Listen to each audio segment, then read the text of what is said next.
Hello, everybody. Hi, Zen. Hi, everyone. It's so good to see everybody today. Where am I? Where are you? Hi, Zen. I'm the only one here. Not Discord being like, you're fucking muted, bitch. Oh, I should probably turn the music off. Ooh, there we go. Anyway, it's good to see everybody. Welcome to Book Club. I haven't turned anybody on yet. That's why we're so still. I'm giving them just a couple minutes to get settled, and then I'm gonna rope them in here. But I hope everyone's having a good Wednesday. I keep forgetting today is Wednesday. My schedule is all thrown off because of everything going on. It's a little crazy. But yeah, so before we start, just want to thank everyone for coming, being here at the start of stream, saying hello. It means a lot to me, and I really appreciate you guys. I noticed last time that some people were a little sad because I didn't say hi to them. So I did put a pinned message that I won't get to say hi to everybody, even though I would love to. Sometimes we're just going to be in the middle of a discussion and it's just not appropriate and everything like that. But I do appreciate everyone being here and chatting and still being like a part of the discussion. If you read the book, if you didn't, you're still a cutie, but I'm side-eyeing you. All right. Okay. You're still cute, but I'm side-eyeing you. Okay. I'm going to bring everybody in. We're going to start the non-spoiler section, and I'm going to introduce the book and everybody, and we're going to get started. I'm going to mute desktop really quick just so I can tell them that we're ready. Hold on. Yeah. Do I need to side-eye you? Is that what you're saying to me right now? You didn't read the book? Okay. All right. Hello. No one can hear you. No one can hear you yet. Are you guys ready? Okay. Okay. That's okay. No worries. No worries. All right. Ready? And now everyone can hear you. Sweet. They already said hi. You guys missed it. Oh, wait. Hang on. I pulled up here. No, it's okay. Hi, everybody. Welcome to Book Club, where two people are cooking right now. I just actually cook club. Yeah. You got it wrong. It's not book club. It is cook club. Yeah. Where we cook and read books. That's it. That's the new name, Yep. actually. We actually read cookbooks and recite them from beginning to end. Oh, perfect. Today is Soup. Today is black beans. Did you guys know that black beans have to soak for an hour? I didn't. It is not like rice, apparently. No, I thought it would be like rice, and I was like, easy peasy, I'll cook some rice, I'll cook some black beans, and then it was like, let's soak for an hour. High maintenance. I know, Zen. Hold on. I'm going to turn them up again. Okay, I turned them up on y'all's end, because... I'll just scream. No, don't scream. I turned you guys up a lot on their end, so hopefully they can still hear you. Okay. Zen, let me know if that's better. They're quiet for me too. It's not just y'all.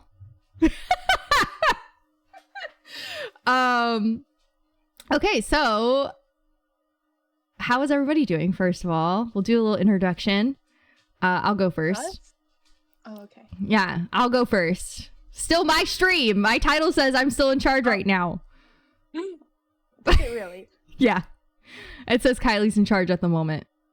And then I'll change it. I'll change it. Hello. Welcome to... What the fuck is our name? Oh, On the Same Page. I forgot the name of our book Oh club. my god, I forgot there was a name. There's for a name. it. There's a name for us. Hey. Clearly, we aren't on the same page. We aren't in the same book. No. Oh, wow. No, we're not. Oh my god. Yeah, so hey, welcome to our book club. On the Same Page. That's the name that we didn't forget. Uh, No, I knew the no. Okay. yeah. My name is Kylie. You guys should know me. If you're on stream, I really hope you know me. If you don't, welcome. That's all I gotta say. Oh, and my pronouns are they, she. There you go. Y'all do this every time where y'all have a beat of silence. Well, I don't know who's gonna talk. So hello. My name is Cassidy, and I use she, her pronouns. And what was the question? How you doing? Oh. Well, so the groundhog that lives at my apartment, not in it, but at, had babies, so it's the best day ever. Oh, that's so cute. I know, they're tiny. Oh, They sorry. look like if you just took a regular groundhog and made it small. Oh. That's so cute. That's adorable. Mm-hmm. Okay, my name is Ashley. I go by she, her. Mhm. I'm doing better now that I'm not at work. We have a new manager, and I've been putting my worst foot forward. Oh, As you Yeah. should. I've been Set the late bar almost low. every day. Yeah. Apparently, I was supposed to open the center on Monday. That didn't happen. And then I went to apologize, and he's like, I don't even know there was a schedule. And I was like, great, I told on myself for no reason. That's awesome. That's great. And then we had a mandatory meeting, and I was 10 minutes late. Or no, I was like 5 minutes late. But he was also late. So I was like, okay. It's all fine. But yeah, it's okay. it's okay. Yeah, so we'll see. And then I might have gotten my regional manager and my HR person in trouble, but it's okay. Gosh, wow. It's yeah. like those, what's the dude that does the cleaning stuff on the commercials? That Mr. guy? Clean? No, he was a real guy. OxyClean? The OxyClean guy who would be like, but wait, there's more. Oh, Yes. Billy Hayes. Billy Hayes. Oh, yes. Ashley just Billy Hayes her new manager. I She's really, like, I'm late, but wait, there's more. Billy Also, Mays, I'm not gonna get you Hayes. in trouble. it was, yeah. So, which it's like I'm not in trouble because I didn't know any of these things. Like I went to like ask because I couldn't log into a computer, right, in one of the company computers, and they're like, "So how have you been doing your work?" And I'm like, "On my computer," and they're like, "That is not allowed," and I'm like, "What?"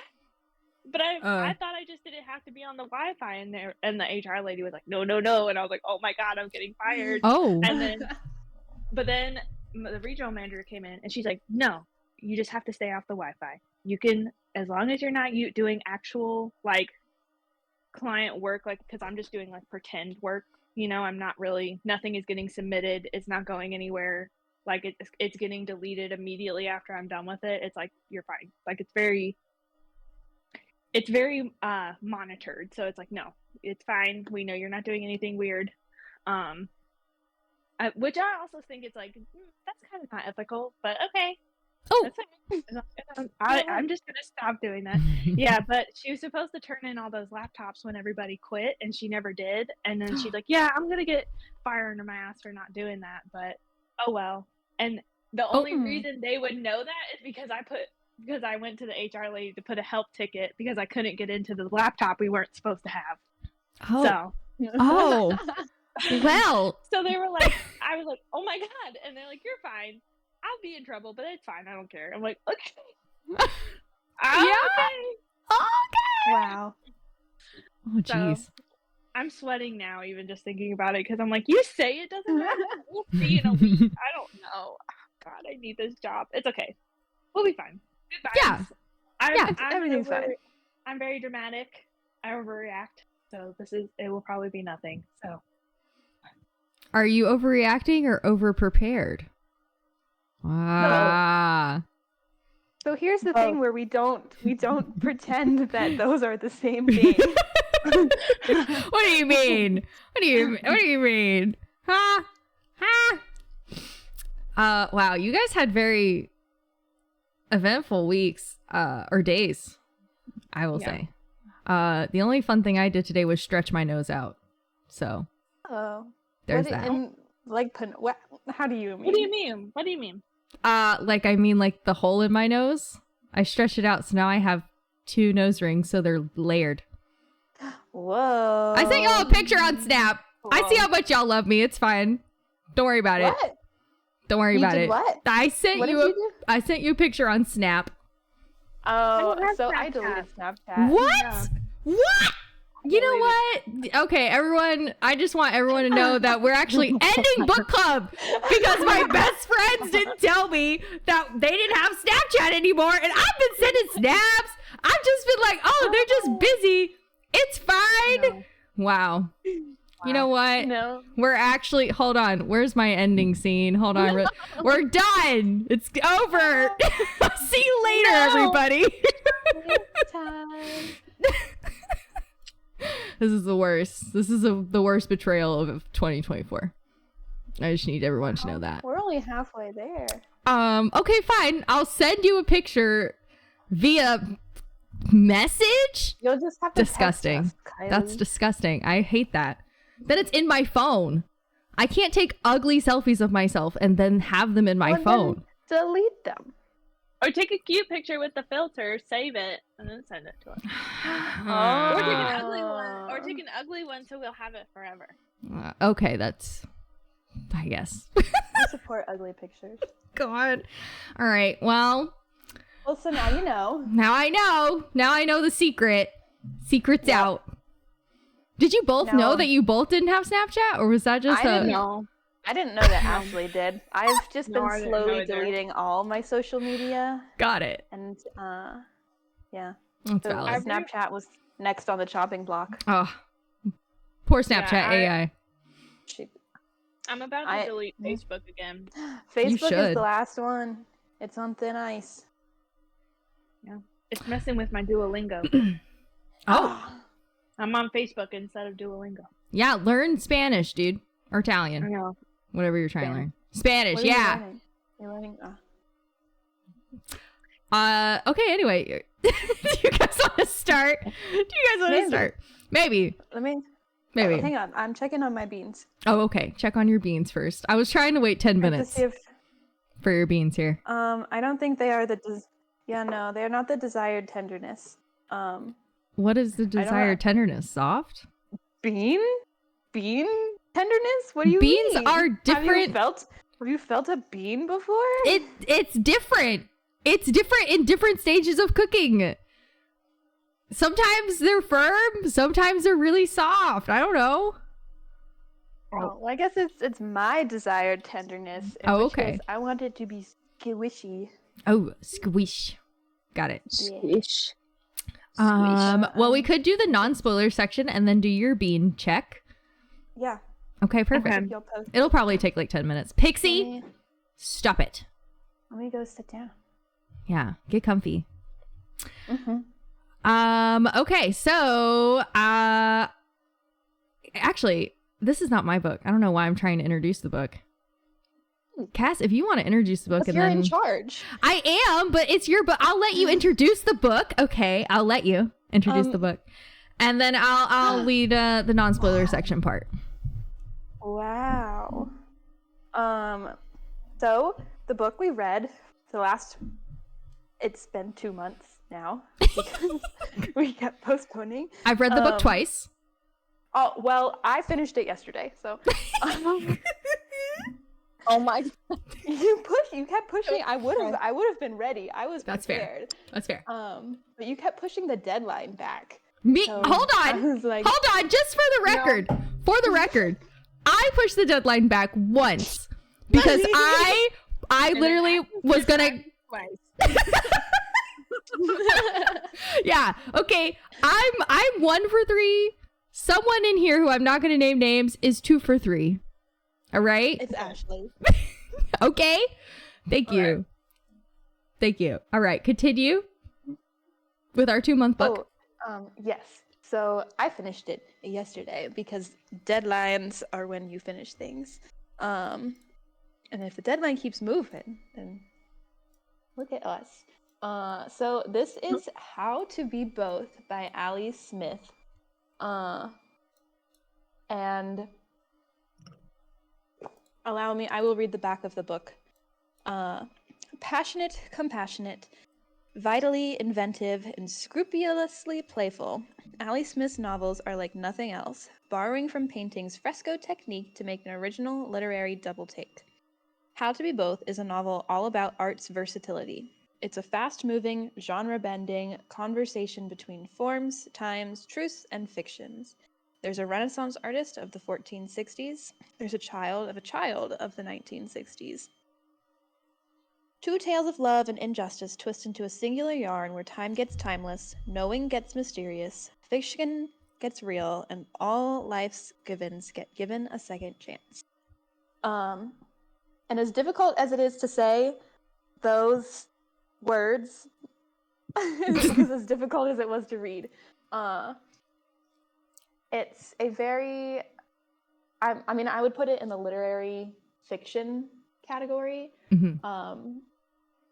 but it definitely is unique in writing style, and yeah. Well, Cass, do you want to start by just kind of giving an overall non-spoilery kind of vibe that you felt, and your rating out of 5 stars? Overall non-spoily vibe.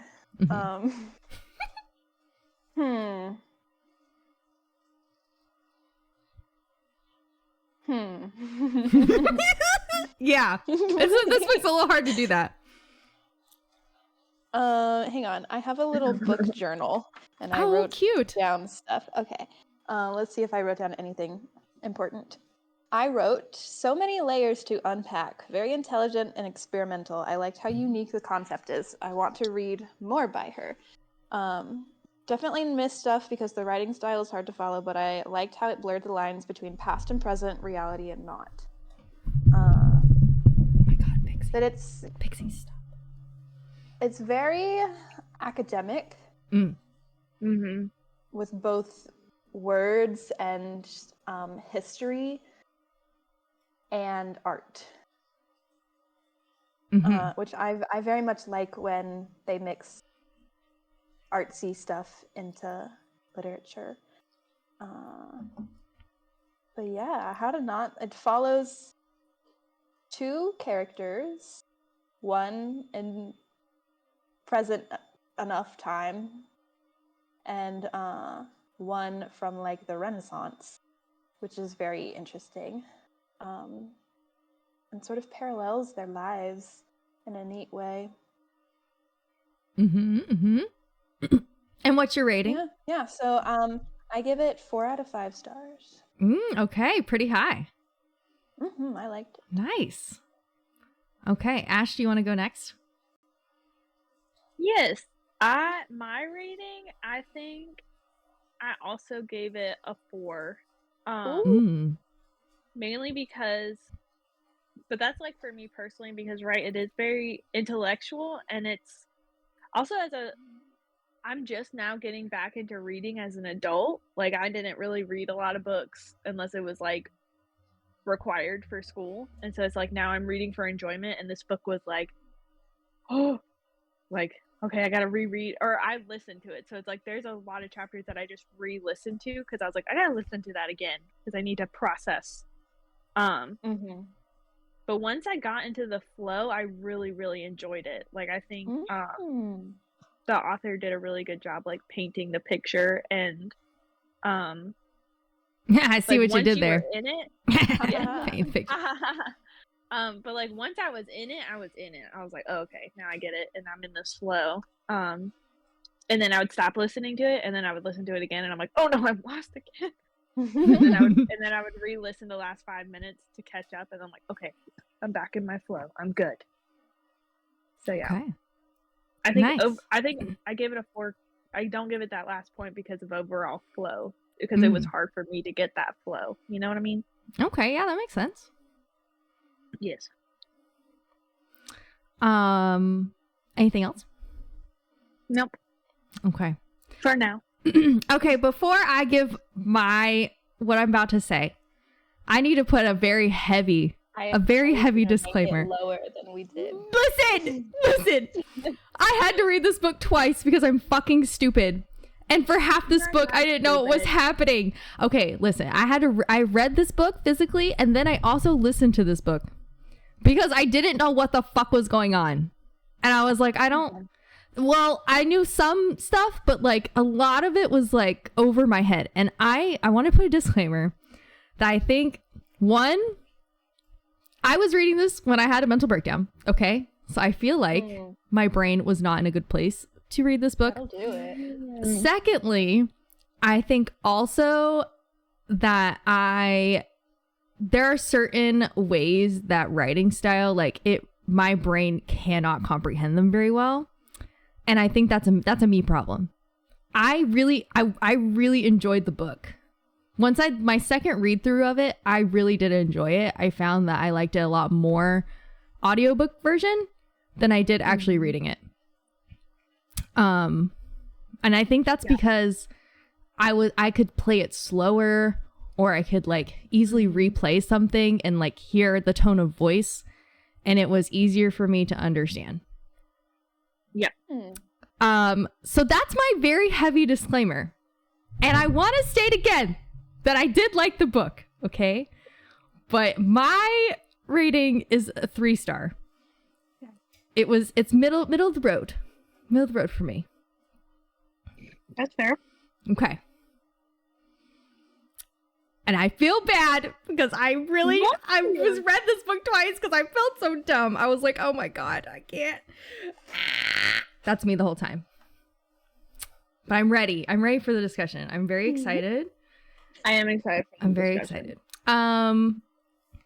Before we do a bean check, is there any other overall non-spoilery things that you guys want to say that maybe the people need to know?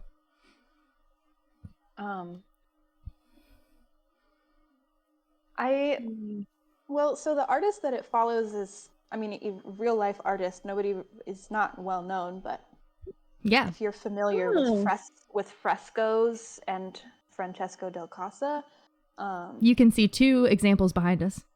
yes, he painted those in Italy.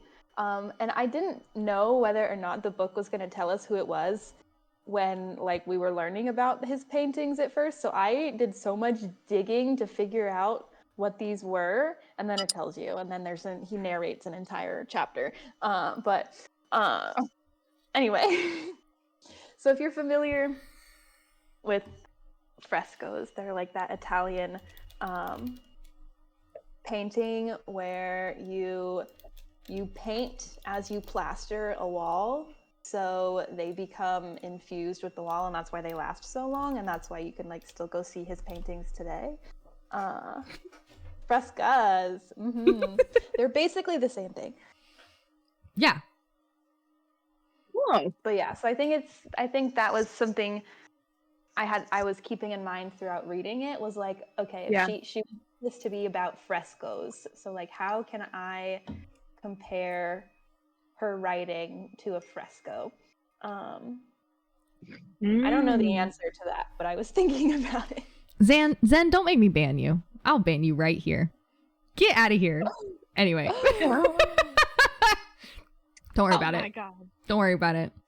We're a family-friendly stream, Zen. Know what the Yeah. fuck you're talking about. You're being serious? I've never heard of that before. Are you trying to defend yourself in the comments? All right. I don't believe you. But yes, I'm sorry. Continue what you were saying. I think I'm done. Oh, okay. Okay. Do you want to do a bean check and I'll change the title? Bean check. There was an onion on the bottom of my laptop. Oh. Bean No. check. Not the bottom of the laptop. So the package lied because it said an hour, and it's been an hour and 10 minutes. Oh. And they're not Mhm. ready. I don't know. Let's check for tenderness. I've just been squishing. Ooh, whoa! I squeezed it and it squirted. Oh, That's the So they are desired ready? tenderness. Desired tenderness. no, they're definitely still tough. Oh. Well, maybe they'll soften up when you cook them. What do you mean? This is how you cook them. I think. Hang on. No. That's just to open them up and then you cook them. That is not true. That's like Stop rice. Like when you soak rice, you're supposed to soak rice before you cook it. You're joking. No. But only for like 30 minutes. It's Stop. not an Okay. hour. Wait, you soak rice before you cook it? What? You should wash and soak your rice. I Add wash it, 6. but I don't had soak no it. idea. Wow. Okay, I'm learning. I'm Yeah. learning a lot. Yeah, Okay, yeah. Okay, it has quick soak instructions and then cooking instructions. Oh, nice. But it put them all in a line, so they looked like different options. And so I was like, oh, I'll do the quick one. Add 6 cups of hot water to drained and rinsed beans. Jam. Mm-hmm. Simmer gently with tightly fitted lid until desired tenderness is reached. About an hour and a half to 2 hours. Well, I did half the amount, though. I did half the amount, so 45 minutes, right? Yeah. I was about to say, yeah, because it's like you already So soaked 3 it in the cups water. of hot water. Mm-hmm. All right, so what You we're have to gonna cook do them right for an now hour and a is- half? Hold on. Huh? It said you had to cook Oh. them for an hour and a half? Yeah. Zen, I swear to God, if I click that link and it's something scandalous, ever since you showed me ever since I clicked on a link and it was skin, and I'm not going to say any more than that because you know what the fuck I'm talking about. Oh my I don't God. trust you. Anyway, I'm so sorry. Oh my God. Silly I clicked on the Wikipedia, link. that could be a fake link. I don't know. How am I supposed to? Oh, it is a drink. I know. I was curious. I'm like, I'm just gonna click on it and see. Ashley's like, give me a virus. Virus. You don't even know which Whoa, curse thing you're referring to? Viruses? Oh, hold on. I didn't know that. You should have said that. Then I wouldn't have so willy-nilly clicked the link. Yeah, don't click links, dude. Anyway. I don't know. I don't know these Twitch stream rules. I don't understand. Well, to be fair, Zen is a mod, so you can click any link that Zen sends. Because if it's cursed, it's gonna be cursed in your eyeballs, not in you're gonna get a virus. Okay, good. Zen's a mod, so I trust Zen. Zen's my actual friend. That's what I thought. I was like, Zen. I thought we liked Zen. I thought Zen was a good person. It wouldn't give you viruses. That's what you thought. I guess. Oh God. All right. Well, I guess we'll do a bean check in like 45 minutes when I actually cook them because apparently Oh my God. you have to do both. do you see what I did there? Do you see?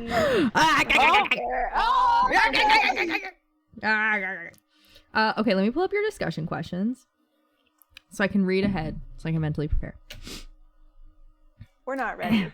Oh, We're okay. gonna do our best. Yeah. Okay, so we're entering the spoiler section now. So if you haven't read the book and you would like to, which I highly recommend, even though I gave it 3 stars, I know that this book was a masterpiece and it was too smart for me. All right. The 2 smartest people I know right next to me over here in my little PNG tuber chat, they gave it 4 stars. So take their opinion and read it and then come back. Okay? Okay. All right. This is the point where Read it actually right now. read And it then right you now. Can come back. It won't take you long. It actually is not a long book at all. You will finish it very It quickly. only took me 2 months. Okay.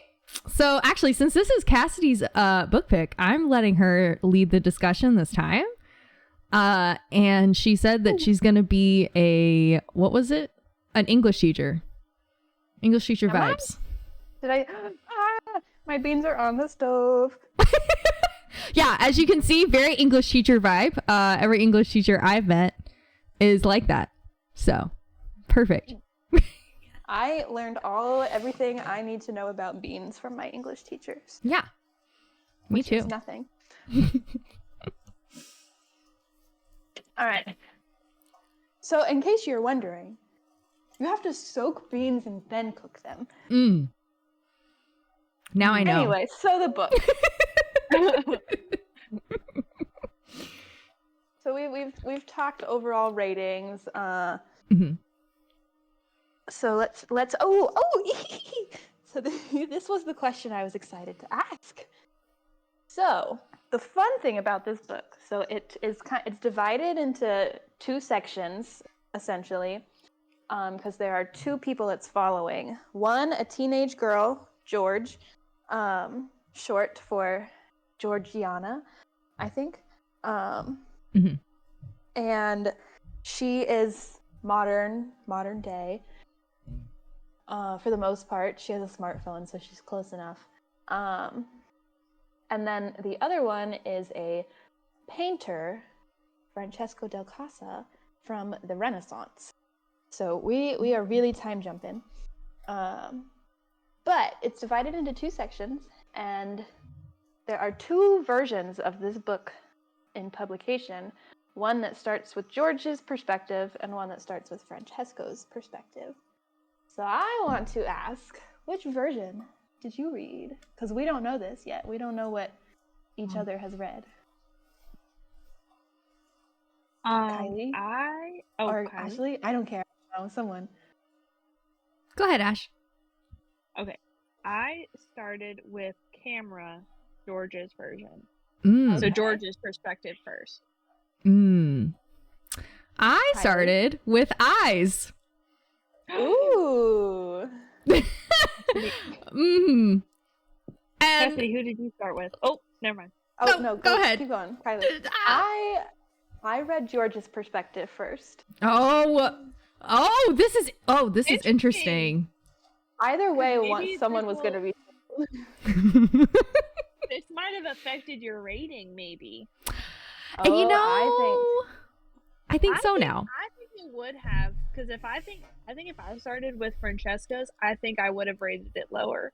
I would have been really confused. I would have been way more confused. Yeah, I so didn't know that leads into our first discussion question of which version did you have, and do you think that reading it the other way would have affected your interpretation of it?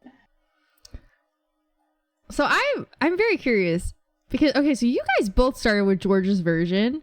Yeah, so I have a paper copy. I read the book, and the publication, because I've had this book on my shelf for a while, so this was how I got myself to read it, because I've been wanting to. But in my printed version, it starts with George. So, Okay. I know that you guys did audiobooks. I don't know if it was different. No, I read it and did audiobook. Oh, so your printed version started with Yeah. Francesco. Ooh, I got it cool. from the library. I got it from the library, and that's the one that they had. They had 3 different ones, and I just picked one. Whoa. So, I don't What are know. the odds? You could have, like, without knowing, I don't know, your random choice got you where you are. Yeah. So I have a question for y'all. How was the transition going to the Francesco's version? It was very confusing. Okay. Because all of a sudden it's poetry, and I was like, huh? Yeah. Or it was And- so it was like excerpts, like poem excerpts, and then it was Italian and French, and then I was like, oh. No, it took me a while, and then eventually after a page or 2, I was like, oh, this is the painter they were talking about. And so in the written poetry, the poem is written, it's like a form poem, and so it does a squiggle down the page, like it's indented in different ways to make it look like it's sort of like snaking, Mm-hmm. which was also very interesting, and I was like, what is happening? Yeah, that's what I thought, because that was the beginning of my book. That's amazing. I was like, what the fuck is happening? That's amazing. Listen, okay, I do think, so this is interesting because I really do think that this is why I had to read the book twice, because the first fucking like 2 chapters, I was like, what the hell is going on? What is happening? I'm not understanding how these are connected. Because for me, the book did not connect until like I think George they start talking about a painter and they go and see him, which for me was like towards the end of the book. Yeah. So I was like, oh, got it. No, because I'm thinking that because George's story is just innately easier to understand and relate. Yes. So having that foundation made it a lot easier to understand Francesco's story. Mm-hmm. Yes. So, because on my second read through, it made so much more sense going back into it because I was like, okay, I see what's going on. I can understand what's happening now. Let me reread this part. And I mainly reread it because I just like, I pushed through the first part of the book and there was like parts that I completely understood and I was like, okay, I got it. But a lot of it is very poetic and I was like, I don't know what's going on. I don't know. Especially when he's like describing watching George. And I was like, what is that? What is happening? What's going on here? And that's interesting because like when I was listening to him describing George, at first I was like, wait, is he describing George right now? Or is he describing, because the way he describes like the things she has and the house and everything, it's like in terms of like medieval times. So I'm like, wait a second, like terms that he knows how to describe things. So it took me a while to realize that he was talking about George. And so it's like having that flip and you don't even know about George yet. It's like super confusing. No, because I'm going to be honest, I forgot George was a character in this. I forgot. Oh my god. I forgot. I was like, I'm just reading about this person. So if you read Francesco's story first, does Francesco feel more like the main character to you? Yeah, 100%. 100%. To me, George was like a byproduct. Oh wow. Of like something that something that Francesco created. And because, you know, the book is all about like memories and like what comes first, right? So for me, Francesco came first. And so George was a byproduct of him because of his work and like and how that connected her to her mom. And it was more so like look at what this person was able to do, you know? Whoa. Oh, that's really interesting because information that we should have about both George. Well, we'll get there, but George's story starts out with her processing and grieving the loss of her mother, which had happened very recently before the start of her story. And the two of them, before her passing, went to this place, to Ferrara. My beans! Your beans! Dude, your beans! They went to Ferrara and to see this painting because Francesco del Casa, the painting that's sitting behind us right now, George's mom really liked, and they went to Italy to go see it. They live in London, so it's not like this crazy excursion. Well, I guess it is. Well, they take a train, don't they? Yeah. No, that's not possible. How you can't take a train from the UK to I think Italy? They flew and took a train. Like they took a train for funds. Oh yeah. But then George skips out. At one part, George is supposed to go to school, but then hops on a train and ends up there. So maybe they aren't in London at that point. Or maybe she's just skipping parts because that's more poetic to say than like I went in a taxi and I went to the airport and then I got in a taxi and a train. Maybe, I don't know. Mayhaps. Anyway, it's not as whimsical. So like this painter is really important to George's mom, and so that's to feel closer to her late mom. George becomes very interested in this painter. So I saw Francesco as like not a byproduct because obviously he came first, but as Like we were hearing his story because it's important to George. And also the story opens with I wrote down the quote because I liked it. George's story opens with a memory that she's recalling of her mom, and they're in a car going somewhere, and George's mom asks her, or says, "Consider for a moment this moral conundrum. Imagine it. You're an artist." So I took Francesco's part of like, this is George imagining. Because like how do we know this shit about Francesco? We don't know. Oh, so I'm like, interesting. This is George just sitting in the gallery and making up this story about this painter that her mother loved. Oh, that's interesting. That is interesting. Oh, whoa. I didn't think about it like that. So fun. I love that, like, it's almost like Kylie read a completely different story, even though it was all the same. I feel like I did. I really do. But that's so cool, though. Because I would have been really confused starting with Francesco's, and it would have taken a bit to get through George's to be like, okay, I see how it's connected now. But I see how it makes George like almost like a whatever character, like a side character. Yeah, because it's all about like, Francesco. Yeah. And I didn't connect that Francesco was like watching George until I kind of was thinking he was watching George when they were talking about the tablet, right?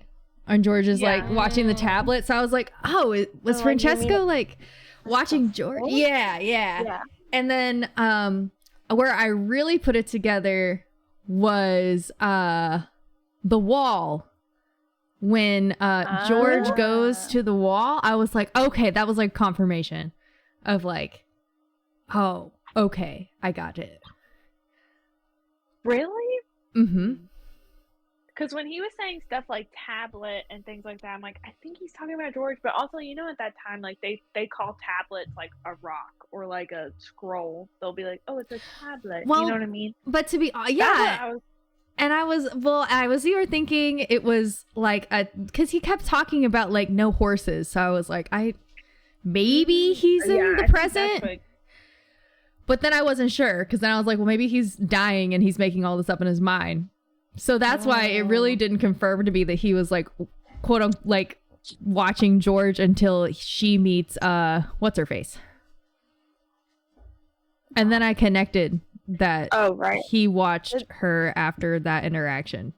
The dying thing is interesting because there's that whole thing at the end of Francesco's story where his friend is like, drink this water and forget everything. Oh, right. Drink this water and remember all of it. And it's bullshit, but he's like, okay, whatever.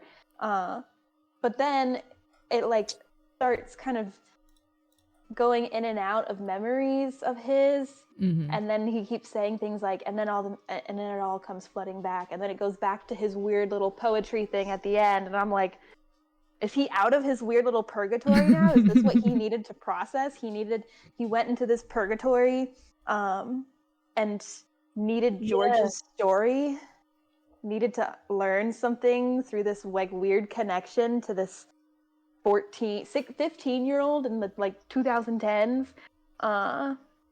Then I'm like, is he dead now? Is that what just happened? Yeah.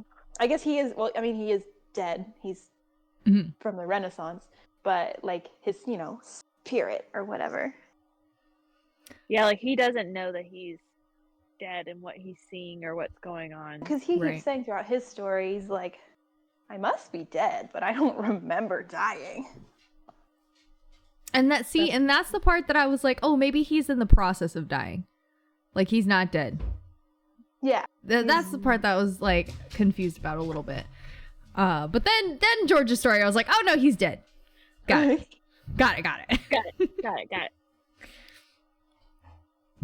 Well then, but we're kind of already leading into our next question, which is, let's compare George and Francesco. So we we know that both lost their mothers at an early age. Mothers who were very artistic and insightful, and impactful on their lives. And they both lost them at an early age. So how do we think that impacted both of them as people and how they were developing as children in relation to gender and femininity and self-expression? Because that's this sort of androgyny, I think, is a theme throughout the book.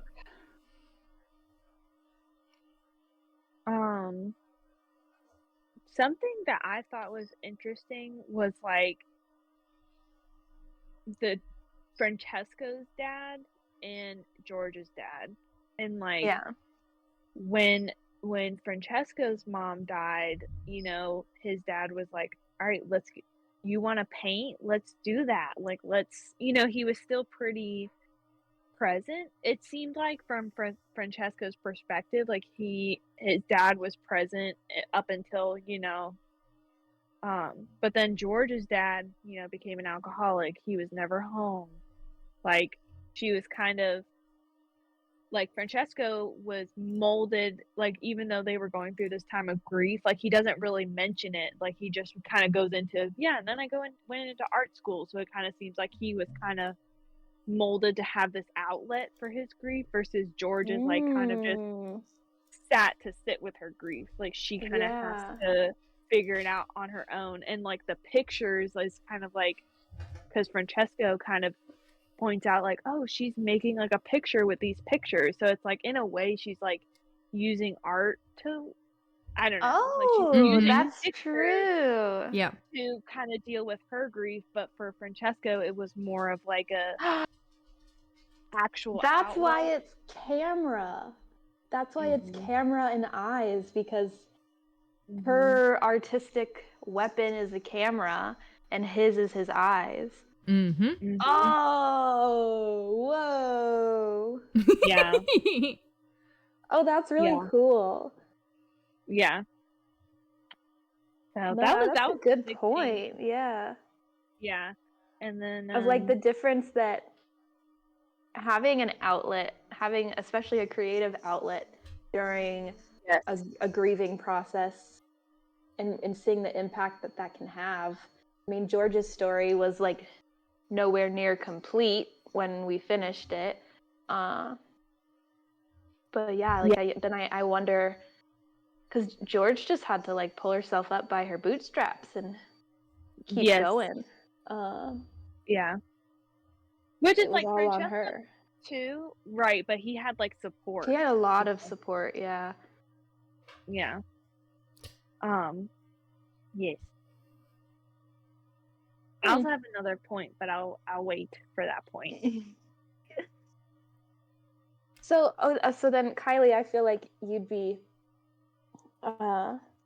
keen to talk on this. Is like, so their names. I think it's really interesting that we have a female George and a male Francesco, which is kind of like similar. They relate it to the saint Francesca something, and how even though both of them went through similar experiences, I don't know. There's this androgyny. There's this gender bending element to it. Right. Well, and also Francesco is a trans man, so there's that element of like the reason why she couldn't dress up in his mom's clothes was because he was a trans man, and he had to bind his chest, right, and all that to hide his boobs.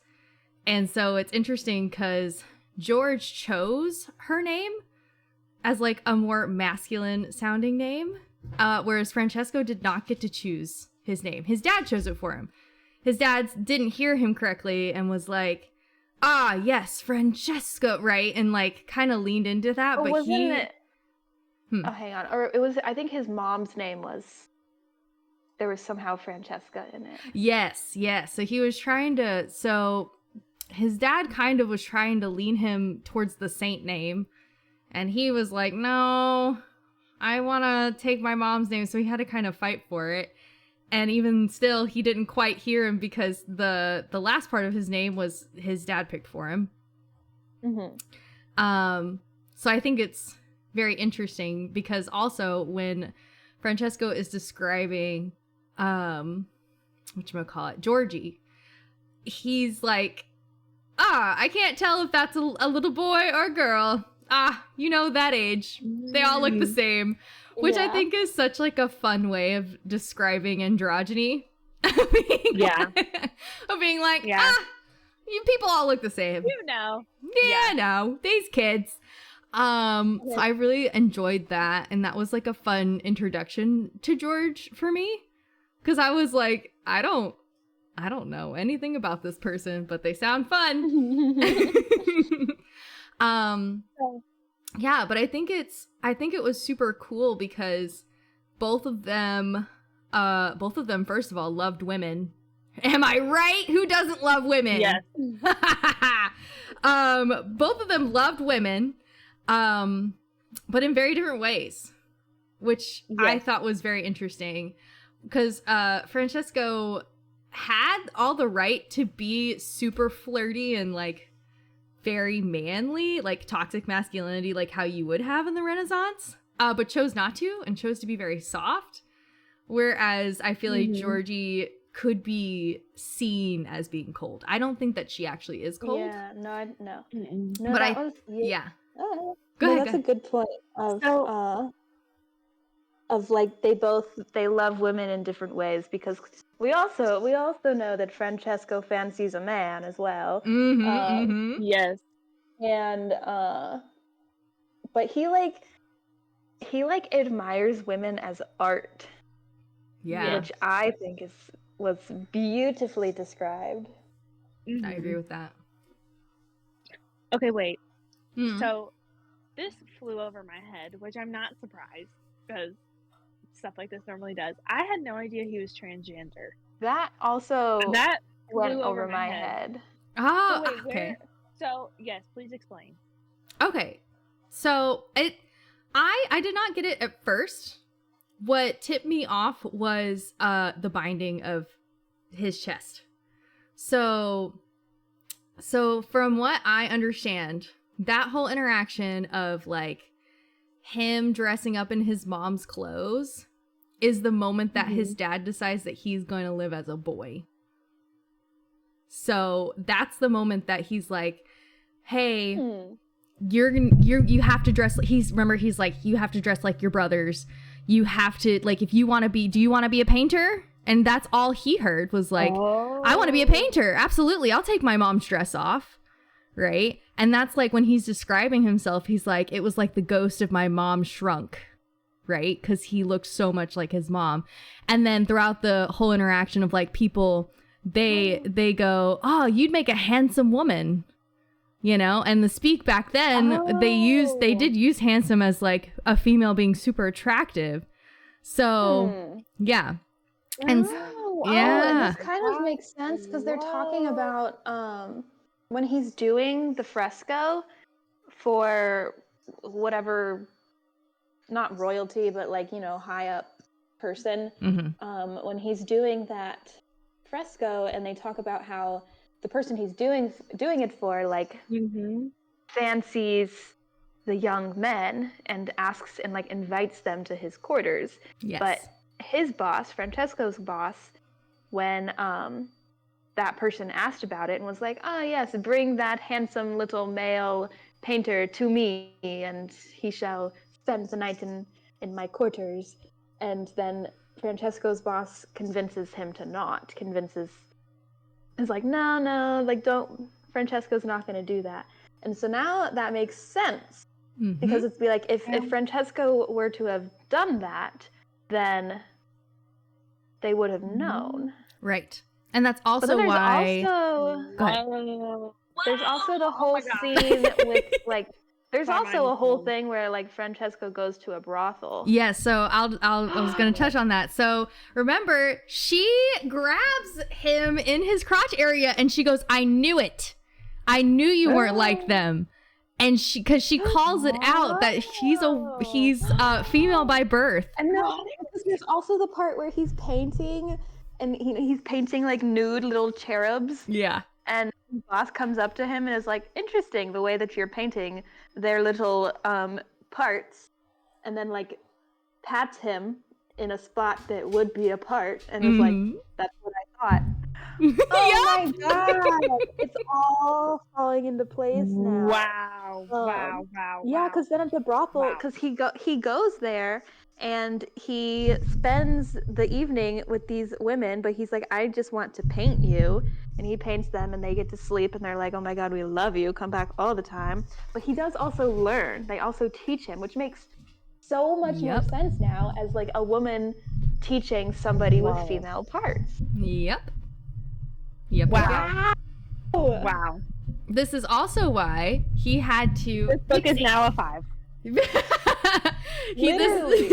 This is also why he had to, whatchamacallit, fight for pay, because what's his face he found out that he was a female by birth.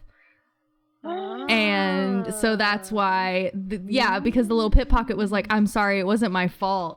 Like, it wasn't my fault that they found out." Literally, that's why I read it twice. It's worth the second read, in my opinion. You need to reread it the other way.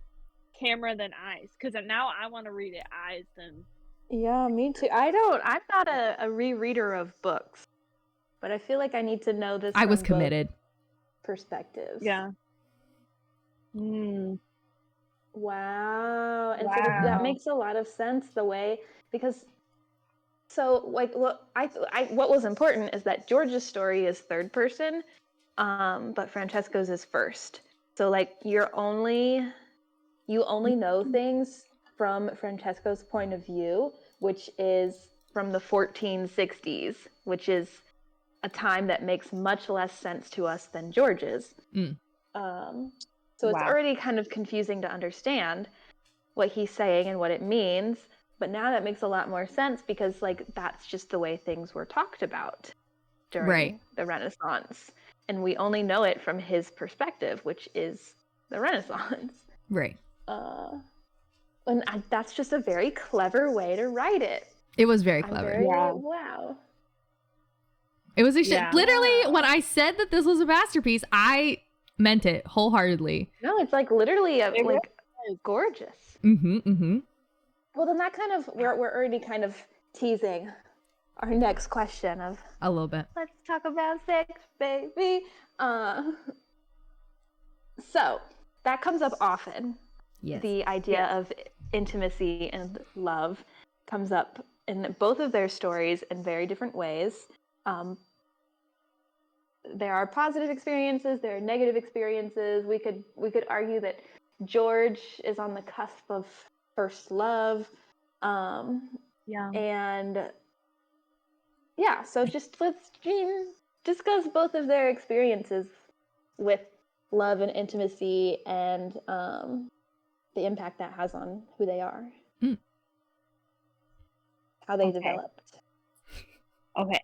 This was my pin from earlier, because I was like, I know this question is going to come up.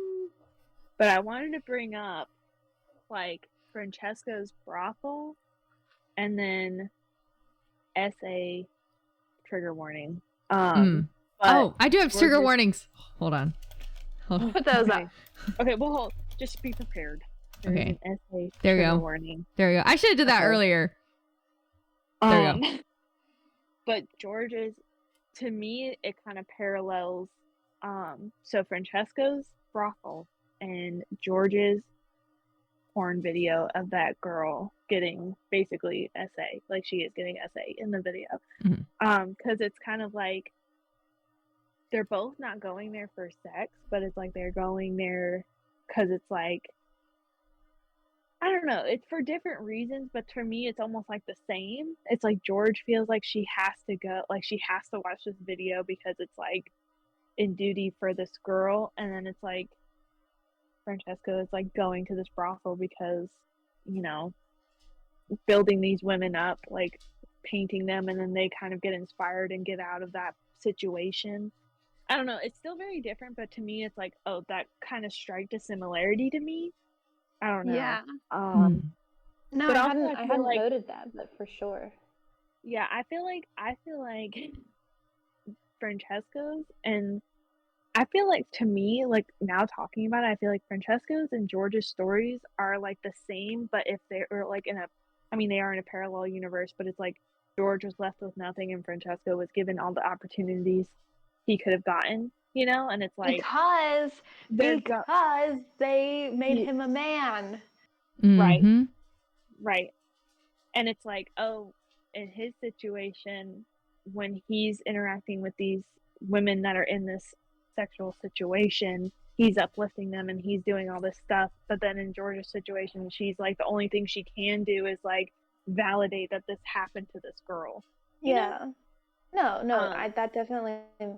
Yeah, I see that Yeah. parallel. Mm. And she just feels like powerless. And then her dad is just like being like, you're a creep. And she's like, this is nobody knows has been done to her except for, she knows other people have watched, but she's like, I don't know, like it's something in her. Yeah, that no, she's like I she have to feels do an this for her. obligation to sort of protect in a way, and Yeah. be like, I'm gonna watch this for different reasons. I'm not gonna watch this to exploit you. I'm going to watch this to empathize with you. Even though, like, it's understood that this woman, it's porn, she's getting paid to do this. It's not an actual scene of assault, but that's what's presented. Yes. But even so, like, even just the meaning of the video of George being like, I'm going to protect you and I'm going to do this for different reasons than Mhm. everyone else, and that's what Francesco did. That, like, yes, I'll Right. come spend the night with you in the brothel, but I'm doing it for different reasons. And he paints pictures, Right. and he lets them and they get a night to sleep for the first time ever. And Mhm. yeah, that there's that theme of like uplifting women. Yeah. Mm. Yeah. Yeah. Yeah. I would also state that, piggybacking off of that, their families view sex as very different things as well. Mhm. And I think that also, because like George's mom gets kissed by a lady while she's Oh, yeah, married, she's got her fling. and she's like, it was a proper kiss, it was all right. And she's like, I told your dad, and it's like no big deal, which I think is very interesting. Like, almost like Yeah. sex is not a big deal, whereas I feel like in Right. Francesco's society, it's a prize, it's a status, it's currency, Yeah. which it still is in like our day, but I feel like it's a lot more higher, like the status thing especially, I feel like for Yeah. him. So I don't know, and I agree with you, Ashley. Like, I do think you know what though, I do want to talk about one positive experience that Georgie had with sex. All right, I want to talk about one, and that's with her little girlfriend. Okay. I thought that was so cute. I didn't catch it until I reread it. There's a lot of innuendo, lots of out-uendo. It was in there. But like so there's a part where it's like towards the end of Francesco's part where he's like, they're like making a fort or whatever, and then he talks about how they collide, the two girls, and how they collide in like a loving type of way. And I didn't know. So the first time I read that, right? So the first time I read that, I haven't met Georgie, so I didn't get to like kick my feet over that and be like, oh my god, cute. I was like, okay, what am I watching right now? I don't know what's going on. And then I forgot it. I read through the rest of the book. I forgot that happened. I listened to it, and then I was like, wait a second. Wait. I was like, this is awesome. It was awesome. So I was very happy that happened, and I'm glad I read it twice. I'm glad I got to kick my feet over it. Yes, that was all very cute. Yeah, they definitely, the two of them have different, I think, I would argue that Georgie is still learning. I would argue they have Mm-hmm. similar mindsets on love, but sex and intimacy is definitely different for the two of them. That I think George, possibly because of her mom, sees it as like mundane, and because she comes across this video before she really knows anything, is like, Yeah. this is bad. And because of Francesco's initial experiences, it's like he has this very like artistic view, and like when he's like watching in his weird little purgatory ghosty thing, watching George watch this video, and he's like, no, young one, like this is not what it is. It's about like respect and love and connection and beauty and Yeah. Oh my gosh. and so just the two of them just have very different perspectives because of their first experience. Yeah. Hold on. I'm so sorry. So sorry. I'm getting raided. Wait, is this a cliff? Pause. Oh, it's a cliff. Time for that to happen. I know, right when we're talking about sex. Hi. Hi, everybody. Hold on. I'm gonna. We're just hearing Jen's shout out right now, so just hold on one second. I'm gonna greet everybody really quick, explain what we're doing really fast, and then Cass, you can pick back up. I'm so sorry. Hi, everybody. We're doing book club right now. We are currently in the spoiler section. Okay, so if you don't want spoilers for this book, and this book is a masterpiece, okay? It's very good. It's so good. I'm actually going to change my rating at the end of this, I think, because it's already gone up, but I'm going to save it. The book title is How to Be Both by Allie Smith. This is Cassidy's pick. Whoop, whoop. And it's beautiful, amazing. Welcome in, Jen. Thank you so much for the raid. I really appreciate it. I'll say hi to everyone really, really quick, and then we'll get back into it. Kenzo, hi. Anton, hi. Daddy British, hi. Hi, Phillips. How are you? How's everyone doing? Not my own voice. Yeah, we just heard your voice. Right? I didn't get to see it. I love when you start to appreciate it. Yes, I will say I have appreciated this book a lot more now that I got another perspective on it, and I don't want to spoil what I want to say, just in case you want to read the book. For those who don't know, Jen is actually the person who made all this, except for the paintings behind us. Those are made by the person in this book. But Jen made our PNGs and all of our little backgrounds and everything because she's so amazing and talented, and I love Jen so much. Thank you so much for the raid. I am going to put the trigger warnings in one more time because we are right now talking about, there it is. We're talking about sex. And maybe possibly going to retouch on sexual assault if that comes back up. So just be warned about that. Okay. And Cass, go. Continue. Where did we leave off? What were we talking about? I don't know. My hands are sweaty because I got a raid. Kind of. We were there. So both George and Francesco's initial experiences of the sexual kind and how that influenced their point of view. Right. Yes. I wanted to add, which in my opinion, because this was another point I like when I was reading through your questions that I was thinking about talking about, but I think it's kind of changing. But I wanted to see what you guys thought. So I also thought it was interesting that they both kind of had, I guess, like a friends to lovers situation. So, but like Francesco, because like, didn't him and his best friend, like, didn't they kind of? I think they kind of hinted. There was that the they whole had thing a where his best friend's wife didn't like how much time they spent together. Oh God, I forgot about that. Yes. Oh my God, I forgot about the boyfriend.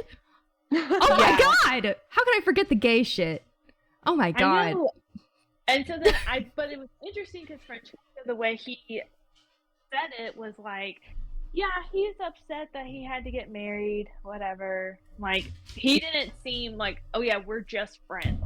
Like, to me, it didn't seem like, and this probably could have been another thing that flew over my head, but it didn't seem like something he was totally, like, serious in love, like, invested in. You know what I mean? He's like, yeah, this is my friend, and we're still friends, and we did stuff, but we're friends. But then his friend is like, no, I love you, but now I have to get married and have children. Yeah, no, their initial reaction, their initial meeting was very flirtatious. Mm-hmm. Yes. And then George's perspective is like, yeah, they're good friends, and then they, you know, like Francesco described, like they get entangled, you know. But I also wonder if that's like, and this is just my perspective, but I wonder if that's also like George saw this with her mom, and she's like, Yeah. you know what I mean? It's like almost like a way to be a part of her, you know? It's like, this is something my mom did and something that she found happiness in. So I'm, you know, and I had thought about that too. Right. Absolutely. It's like this friend is like I'm really close with, and it's like, you know, this just feels right, you know? Like, I wonder if she's like, oh, because, you know, like, this feels right. My mom did this. This feels right, you know? Mm-hmm. Yeah. Yeah. Aren't we so all I like just a how that was byproduct kind of our mothers? Oh, mom. Oh, mom. Oh, mom. Yeah. Yeah, I agree with you, Ash. That was a really good point. Yeah. That was a really because good when she point. talks about her and her dad, she's like, yeah, they broke up like 5 times, and they're just like, well, we might as well just stay together this time, whatever. And then she talks about like how she describes like her mom with this lady, and it's like sounds like first love, you know? So it's like she's with her friend, and she's like, yeah, this is right. Mm. And I also, I think what they do really well in the book is they really represent queer relationships and heteronormative relationships very well. Extremely well. Because like queer relationships are so different from like a heteronormative relationship. You guys wouldn't know. But it's different in the way that Call us out, Carmen. I will right now. It's about to be June, baby. It's about to be gay month. What the fuck?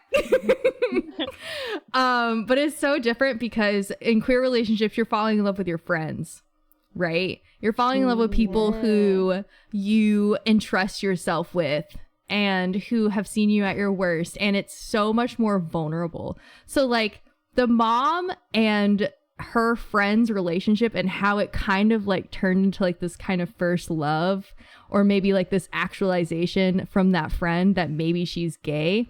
That's so fucking gay, Kylie. I know! So I'm fucking gay, Kay!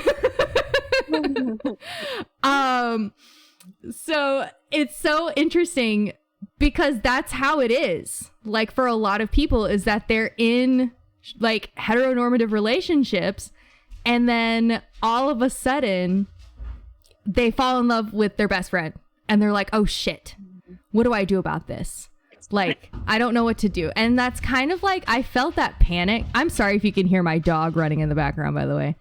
But I've kind of like I understood that panic because that happened to me, you know? And so I really related to that character a lot, even though we didn't get a lot of her. I was like, I feel you, girl. I feel you. Maybe not, you know, being a little crazy stalker, but and being a liar. Maybe not those. But I don't know, maybe. I'm not gonna reveal my truth. There's this whole thing at the end of what Francesco's describing of seeing George over and over and over going to her mother's ex-lover's best friend's house over and over to stalk her, essentially. And after a while, what is this lady's name again? Do we remember? I want to say Lily, but it sounds wrong.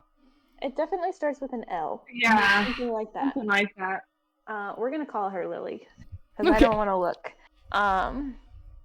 But so she goes to Lily's house over and over and over, as at first to kind of like ridicule her and to be like, you messed with my family and did all of this, and Lily's like, I didn't do anything, that was your mom's decisions. And but over and over it goes from like Lily like yelling at George to leave, and to like eventually Lily coming out and like sitting with her.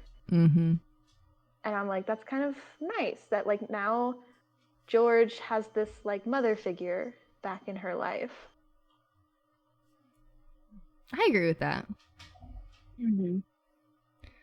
And I think too, like, it's nice for the other lady to have a piece of her, like, her mom back also. Yeah. Like, that's the person that I really loved. That's their kid. And there's a connection there that I think is really deep. Like, having a loved one pass away and then having... Because, like, kids are kind of, like, you know, half a blueprint of other people. Yeah. And you see their facial features. And like, Francesco in his piece says it really well, where he's, like, describing, like, the eyes of my mother, the nose of my father, and, like, really honing in on that blueprint part of, like, we are a part of our parents, whether we want to be or not. Well, and then Francesco is godfather, godparent, to his best friends / lovers' children. Yeah. Yes. Oh my God. Yes. I forgot about that. There's that kind of parallel in there too. Okay, read the book. I know you're at work. Read the book. If you haven't read the book and you're still here, go read the book. That's all I have to say. Now. Right now. It's short. No, it's not.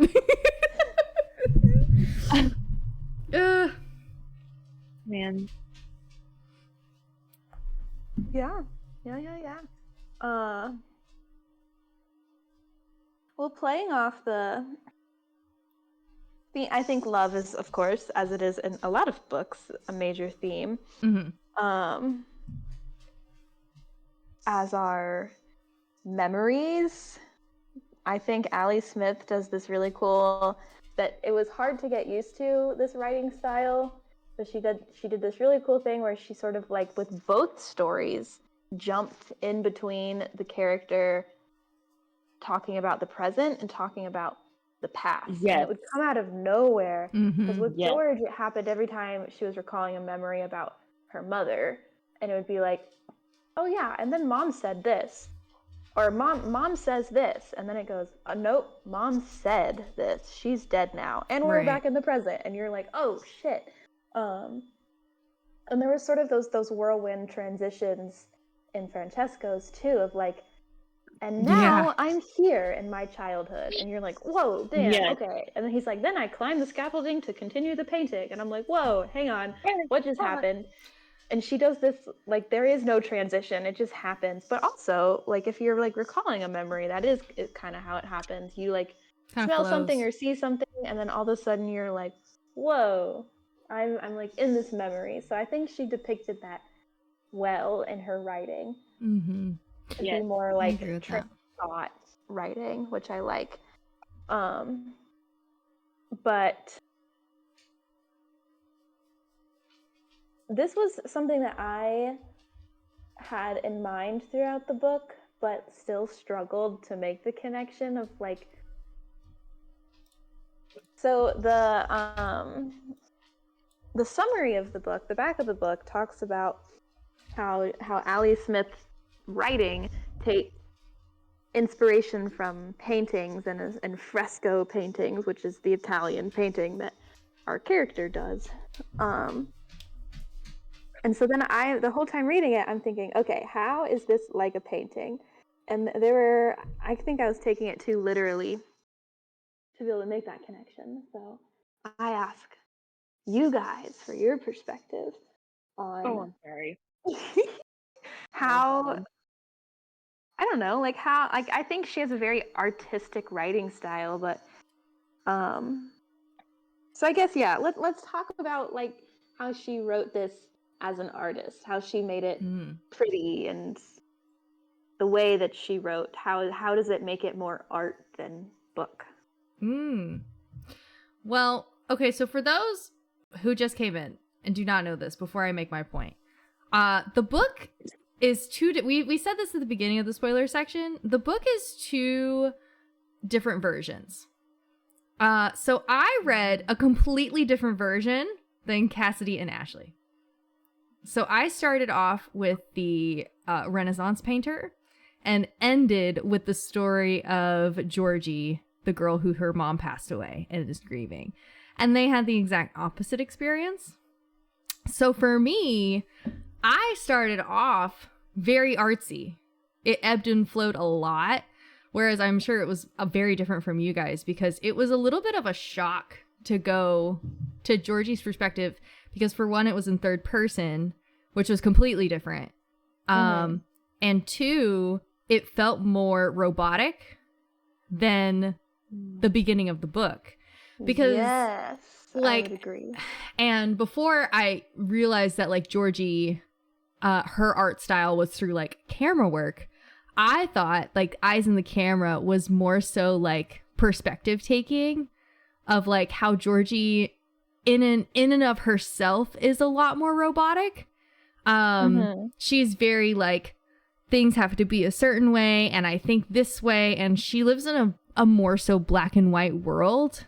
And I think that's why her mom challenges her with these questions of like morality and ethics. Ooh. Right. And but like for Francesco, who I started with, it was completely different. Francesco constantly deep thought about what it's like to be human and what's morality and what's it like to be in love and what does in love look like on a painting and how do I capture love on a face or anger, or, you know, it made me feel like I was watching someone paint, if that makes sense. Versus when I read Georgie's version, it felt like a stop, if that makes sense. Yeah, like camera, click, click, click, like snapshots. Yeah, it was. Ooh, and that's kind of how the writing is in George's section, because it switches so suddenly between past and present, and like what's happening in a memory, and it is kind of like snapshots, like a camera. Like you're looking through a photo album.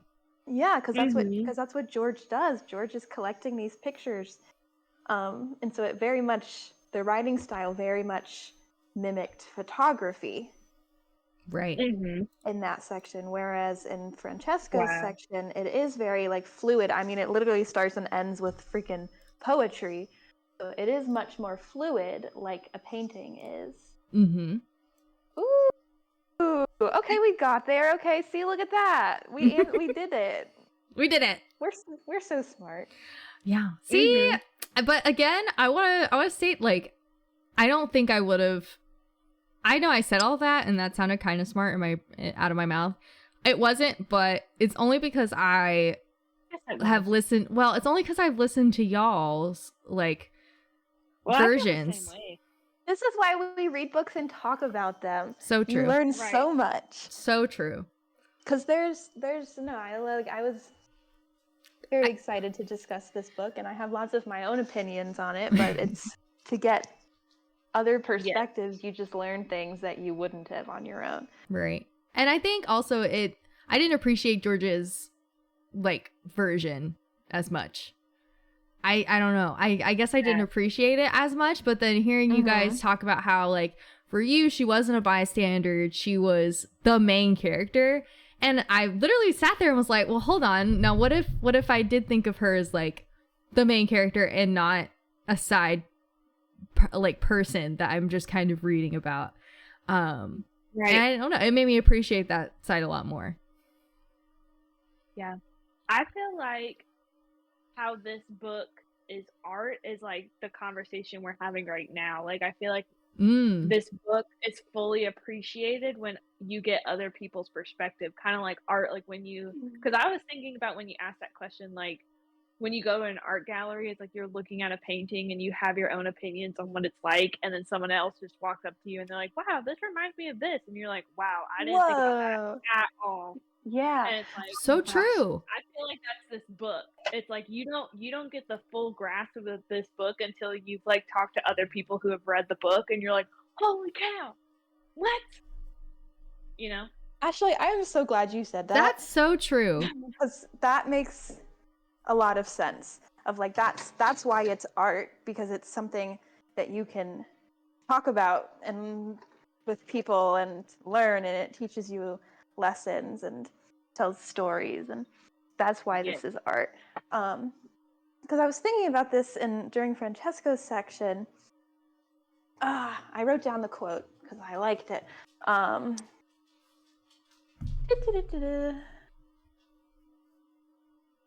Maybe I didn't, but it was this thing where they're talking about.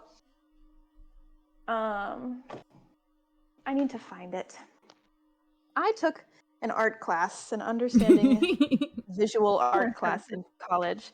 That I was a fine arts major, but we all went to the same liberal arts school, and despite being fine arts majors, we still needed a fine arts credit. So I took understanding visual art because I was like, I'm not gonna take the easy way out, and then I hated it. Because I remember when you took that class.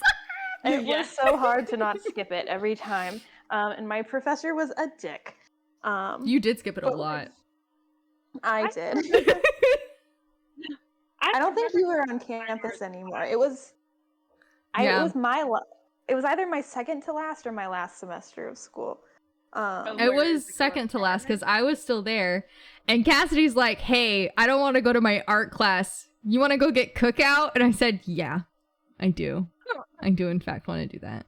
Or it was, hey, I don't want to go to my art class. You want to go back to your house and watch movie? Yeah, ice cream! Should we go to Dairy Queen? Yeah. This all checks out. Yeah. Hang on, I'm gonna find the part where they're talking about this because I wrote it down. I love that you have a book journal. I do have a little book journal, but I also just write in my books.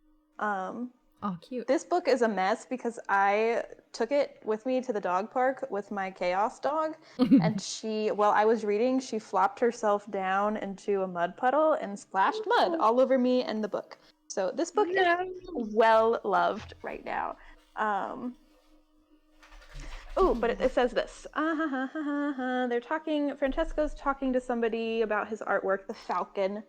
That's who's employing Francesco to do his big piece of art that his entire section is about, for the most part. So Francesco is saying that he's painted the Falcon into his painting, and the Falcon is like so flabbergasted, and it says he colored, then he gave me a wry look. You're a politician, Francesco, he said. No, Mr. Depreciano, I said, a painter, by the work of my arms and hands and eyes, and by the worth of the work. But isn't he both? Isn't he, by being an artist, a politician? And that was something that came up in my art class, was that I did actually remember, because it was, despite it coming out of an arrogant mouth, it was still a good thing to say, of that. Wherever there is a power imbalance, there is politics. And that's Francesco. I mean, Francesco is a trans man. Francesco is in a career that's not as valued. Francesco is undermined in many different ways. So there is a power imbalance, and he in his art, he also reflects the unfairness of the world. So by doing that, it's also kind of a political act by he paints the infidels into this painting, and then it talks about how they come to the palace to see it and are just stand and stare, and he changes these people by his painting. So at the same, isn't he a politician? Isn't he both an artist and a politician? So I like that you said that that's the point of art, and that's why this book is art, because it makes you think and it makes you talk. And that's what art does. That's why there's a Right. book about this artist. Exactly. And you know what? You made me go find my point. I had a sticky note. I love that. So my sticky note piggybacks off of you, where I just wrote Macklemore. What? Because Say more. okay, because Macklemore, it was very relevant to today's time, because Macklemore just released a song called Hens Hall, which if you haven't listened to it, it's great. And it talks about what's going on right now in Gaza. And it's very interesting because right now we are on a discourse of a lot of celebrities and people in general and artists and all these actors and actresses not speaking out versus speaking out. And it's very obvious of like who's speaking out and who's not speaking out. So for instance, you have like Angelina Jolie and Mark Ruffalo and Macklemore and all these other people who I can't name off the top of my head, but they're all like doing advocacy. Oh, The Weeknd, like doing advocacy work, donating, you know, things like that, and still creating and being a creative. And some do it through art like Macklemore did, and some are using their power and status. And that reminded me of Francesco, because Francesco did have like this status to him, and it was very interesting of the parallels of how that still is relevant to this day, of like artists have more power than we want to give them, if that makes sense.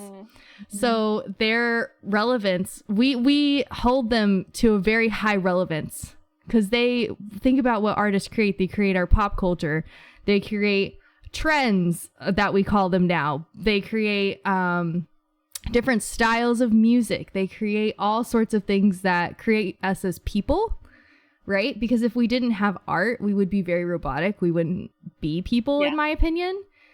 And I think that humanity and art go hand in hand, and I thought that was a great point. Beautiful, beautifully said. Thank you. I love it. I love it. I agree. Thank you. No, artists have the power. I agree with that. It's not the, because I mean that's who's saying something. Yeah, and they say like, it interestingly. They say it interestingly, and they don't even. The thing about art is it's because it's open to interpretation. So they don't need to just come out here and state their opinion. They can just come out here and create art. And it creates a discourse and allows people to talk and share different opinions. Yeah, exactly. I agree with that. We should all go to museums together. That's how we create world peace, is that we all of the world leaders just need to take a museum trip together and listen to music together and talk about art. I can agree with that. I love a museum trip. I love a museum. Oh. Wow. Okay, hang on. We're getting existential enough right now that it's, oh my god, look at the moon. Have you guys looked at the moon today? The moon is not out for me. I am an hour behind you guys. Let me see. Actually, go look at the moon. It is a day past full, and it is very bright and pretty, and it's like shining behind the clouds, and it looks cool.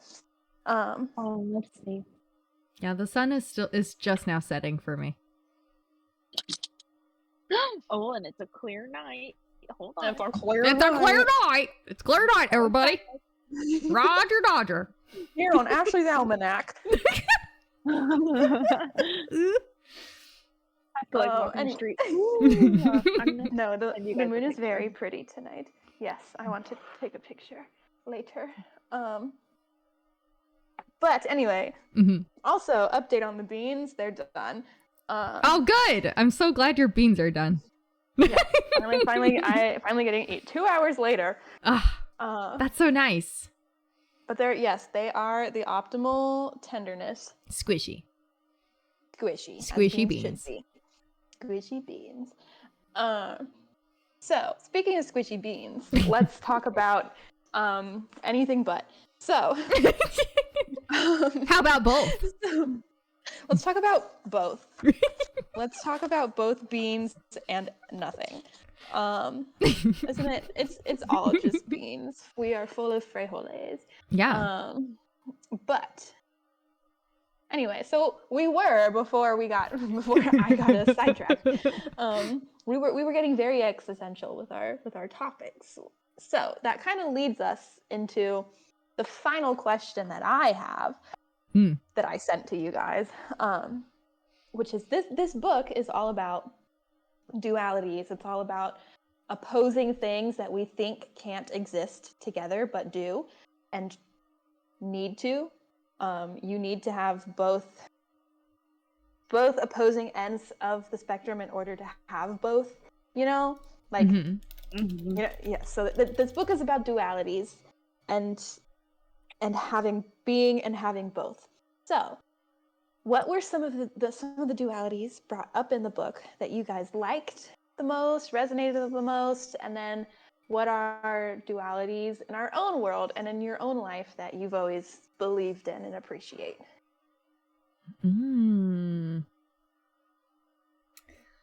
I'll go first. Okay, so the ones, so I kind of already touched on this, but the ones that resonated with me the most is obviously the gay shit. All right. Yep. I love the androgynous gay shit. That's me. Oh, yeah. That's me as a they, she, baby. But then I would also like to state that my other duality that I really, really loved was how memories can exist and not exist at the same time.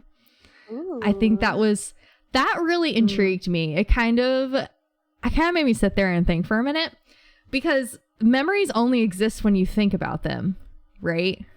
So like, right. But memories also exist when they're made, right? You create memories, right? That's what they say. That's what they say, you know? But I really liked how they played that into the whole time duality of like how time kind of just ebbs and flows, and that really honed in on the memory part for me, because to me, I feel like a lot of times when we're going through life, time feels really stagnant. It feels really straightforward, where Pixie, stop doing that. I'm so sorry. Anyway,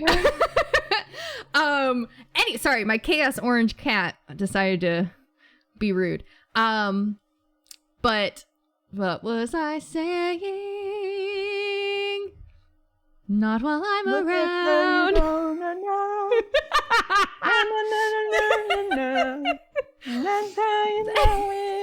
We went to two different musicals. Oh yes, time. Yes. It's a great theme. Thank you, Mika. Mika, this book had excellent themes, as you'll see. But yeah, so time kind of ebbs and flows, and we often think of our life as very stagnant, but the thing is like our life is so much more complex than that, and time is so much more complex. Interstellar taught me that. Interstellar taught me a lot. The space movie where time can both exist. It did. The space movie.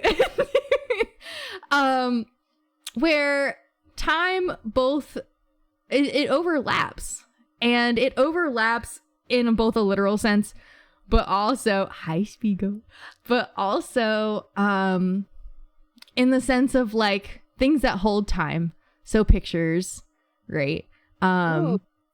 Photos. I'll let you keep going, but I like the way that you said that. Oh, thank you. Things that hold time. Oh, thank you. And pictures hold time. They do. Like that. Thank you. Oh, I'm being smart today, guys. I put on my smart cap. Oh yeah. But and that's what a memory is it holds a piece of time in your life, even though it's in your brain. That's what that is. And that's why they kind of leaned in each other for me, was because that's how I view memories, is not like looking back, but more so being present in that memory again, if that makes sense. I'm just present in a different time. So I'm both here and there. Ooh. Wow. Thank you. I'm snapping. Thank you. Wow. Oh, thank you. My brain's massive. Thank you. Oh my God. Can we just take a moment to say that at the start of this, Kylie was like, I was too dumb for this book. And now she's like, and memories hold time, and you can be both here and there and both and la la. Let's just take a moment to experience that evolution. Yes. No. That's only because I'm feeding off of y'all's brain energy. That's really what it is. And that's why we talk. That's why we talk about art. It would world peace. World peace. Everyone let's all chat. just look at a painting together. There you go. But let me finish up with the gay shit then. Yes. Right. So what was very interesting is our bodies hold a lot of memories, right? Oh, ambulance. No. I hope y'all can't hear that. But anyway, I heard it. our bodies hold a lot of memories, and especially people who are non-binary and trans, it's like a massive trauma to like change into a different sort of gender, or, you know, an in-between or whatever you want to be. It's a trauma whether you want it to be or not, you know? And I thought it was very interesting because to me, Georgie was able to make that choice, whereas Francesco did not get to make that choice, but made the best out of it. Whereas Georgie, it felt like she was making that choice to find herself, and Francesco was forced into that choice and became his best self, if that makes sense. So, and obviously they're in two different stages of their life. But there's always going to be a part of like Francesco that is going to remember being a woman, right? And being, well, actually a girl, because when he was forced to transition, he was a girl, just so young. This, like, probably the same, a little younger than Georgie, actually, I think is the way that they said that. And it's just like, I don't know. It just made me really sad, because to me, that's something that you need to be able to choose. And and gender dysphoria, you know, we're looking into Francesco's brain, and we're kind of like seeing Francesco be like really overtly sexual and all that. And to me, all I see is trauma response, right? Needing control, because a lot of victims of sexual assault, trigger warning, a lot of victims of gender dysphoria and things like that over-sexualize themselves, right? And it's a coping mechanism for them. And that's what I saw. And so I saw this person that was trying to make the best of something out of the worst of something, and couldn't freely be themselves, and was trying the best they could. And I thought that was a very interesting duality of like, I can't be who I am. I have to be this person, but I want to be this person, but I can't be this. But it was like, you know, how you want two different things at the same time, if that makes sense. Does that make sense? No, it does. Yeah. It does, because I mean, it's the thought that I think anybody could relate to, this feeling of like feeling like there's two different people in you.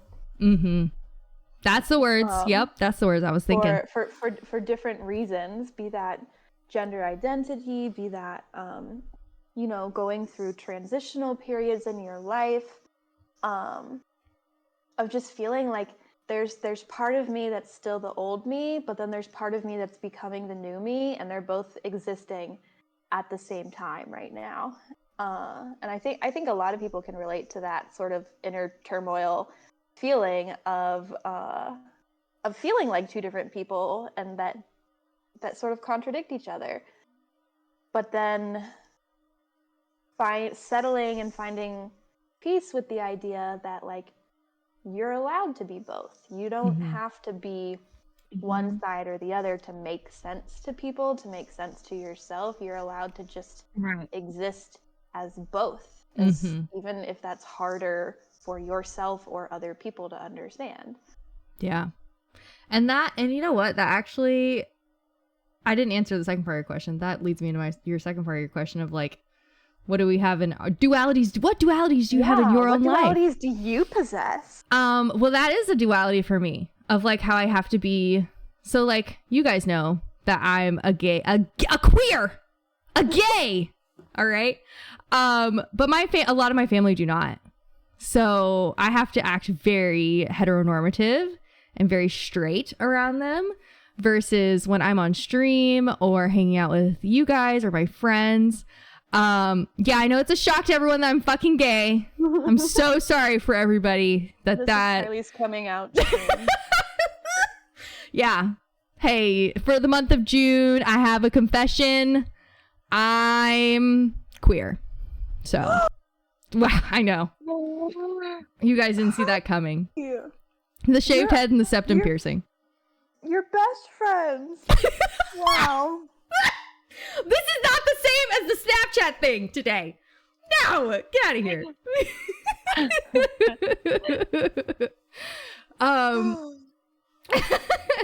But it's just like that's my like daily life. And and there are a lot of personal reasons why I haven't come out to my family, and that's just something I have to live with. And it's something that I am okay with living. I don't like it, but I have to. And I would also say, as someone who is a femme presenting, most of the time non-binary person, it is interesting because for me, gender is so flowy, you know? And so some days I wear certain bras to feel more feminine, or I wear certain bras or wear certain shirts to feel more androgynous, but act in my normal self, which is very sometimes girly, sometimes not. And it's fun to just be like, not put myself in a box. And I love that.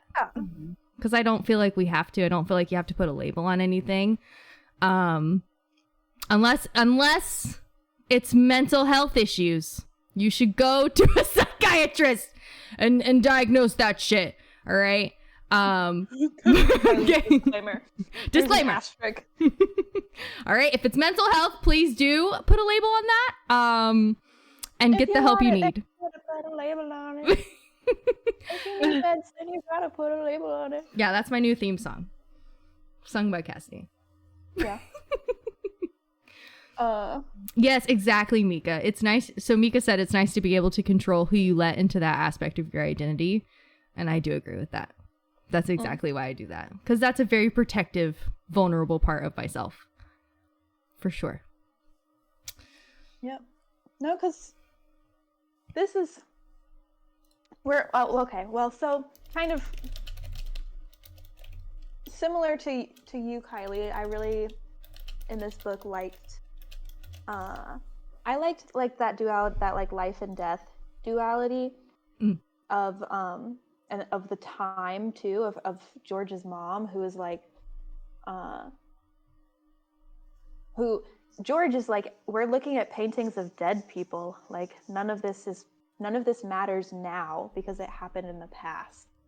And George's mom forces her to like argues with her about that, to be like, well, no, but we're looking at it now and it's meaning something to us now. So even though it happened in the past, it matters now too. And so I really liked that duality of time and the life and death kind of thing.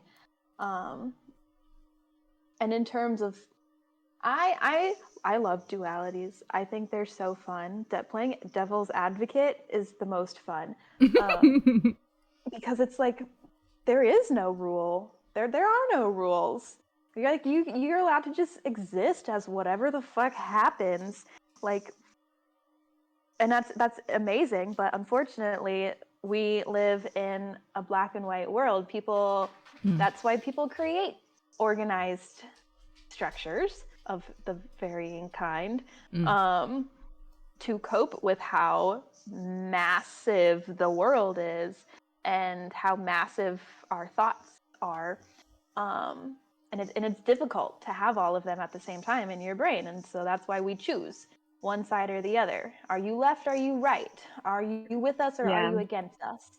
And I just I don't like that like everything's a spectrum.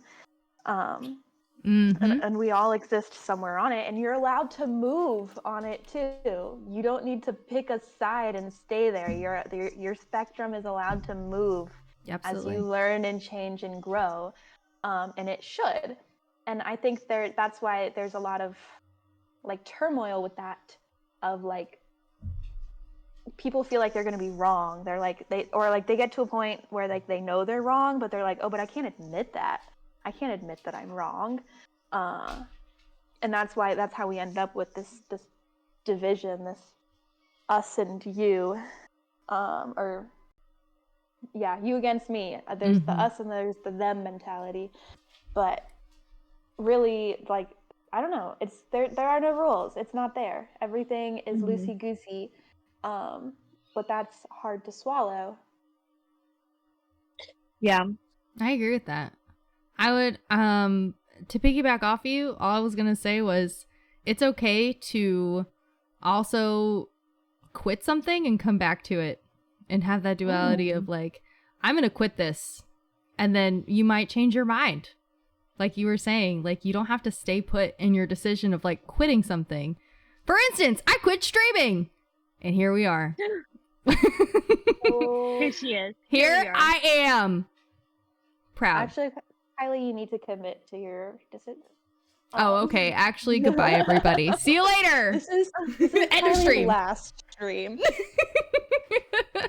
Yeah, Kenzo says I quit things all the time, and then you're allowed to go back to those things. You know, you don't have to. You can say that you miss something or someone, as long as they're not toxic. Don't go back to toxic people.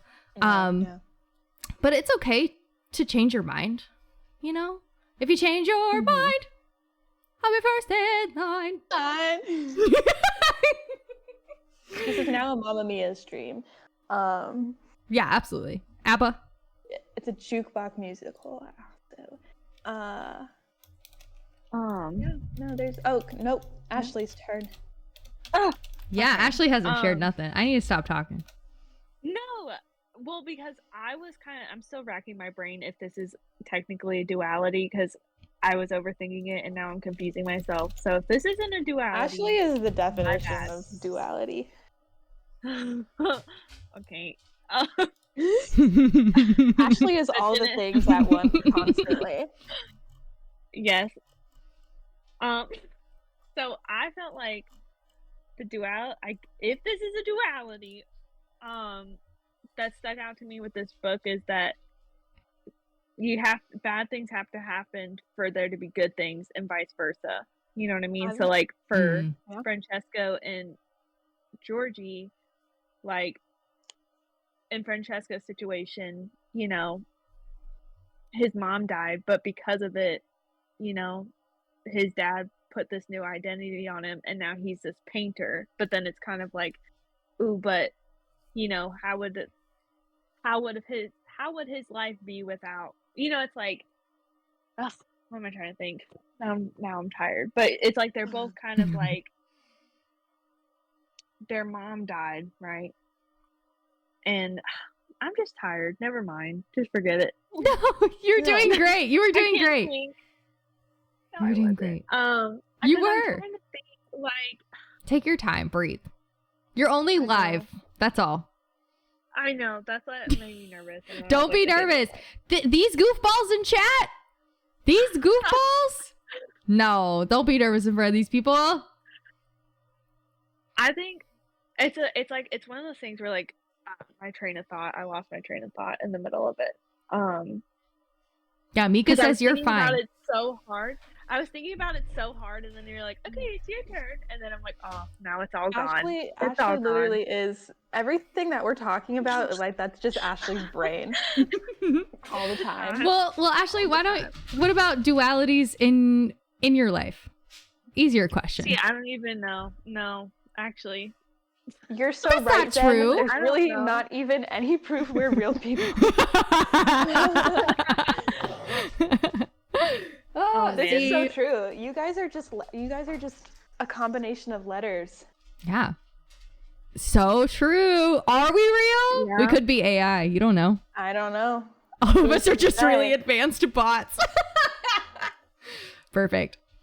Now I we're would. talking about humans versus robots. Oh. No, Ashley, no, Yes. what you're saying makes perfect sense. That, yeah, like that's Okay. the whole thing. That's the whole thing with a duality, is that you can't have one without the Mhm. without the either. You can't have one without the other. Mhm. Like there is no light if there is no dark. There is no left if Right. there is no right. There is no night if there's no day. It's like it's all of these things. It's all, there is no one thing if there isn't the other. And so Mhm. like how can either really be, like if we're talking left and right, Right. in a political sense, is there really, I mean there are certainly people who are wrong, but can we really argue wrong and right if you can't have left One without without the right? other. You know? Right. Exactly.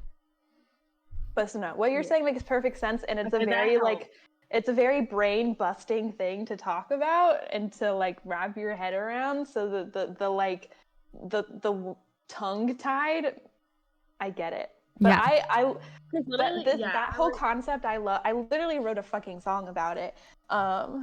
That I love that concept of being two contradicting sides, but ultimately you need both of them. Exactly. Yeah. Yeah. And I would also, Ashley, argue, Ashley, that you live a duality every day. What do you mean? Oh, Yes, you do. You went to school for music therapy. You have music therapy brain. yeah. And now you're going to school for ABA, which is a very different type of therapy. And so you have a very, in my opinion, extremely different, right? And so you have Yeah. one that's like very behavioral based and one that's very like holistic based. There is some Yeah. medical base as well, but like a lot of it would be holistic because music is holistic in of its nature, right? And so the fact Yeah. that your brain chose those two career paths of your life, Oh. you know? Yeah, you know, now that you bring Whoa. that up, it's funny that you bring that up because in one of my classes and it was my ethics class. Literally everything in my ethics class is making me question everything. I'm like, I should just quit because I'm doing everything wrong. And it's like, no, it's okay. But they showed a video of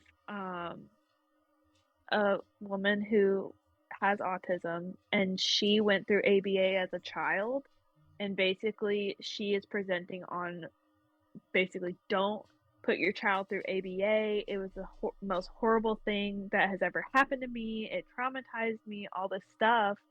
And it's kind of like our discussion was, you know, we have to validate, like it's important to validate people who, you know, like our field, like our practice isn't for everyone, and we need to validate like when somebody is like giving a testimony of like this doesn't work, like as a professional we shouldn't discredit them because that is their truth, you know, that's something that happened to them, and it's like the only thing we can do is validate them and try to be better, you know. And I thought that was a really cool,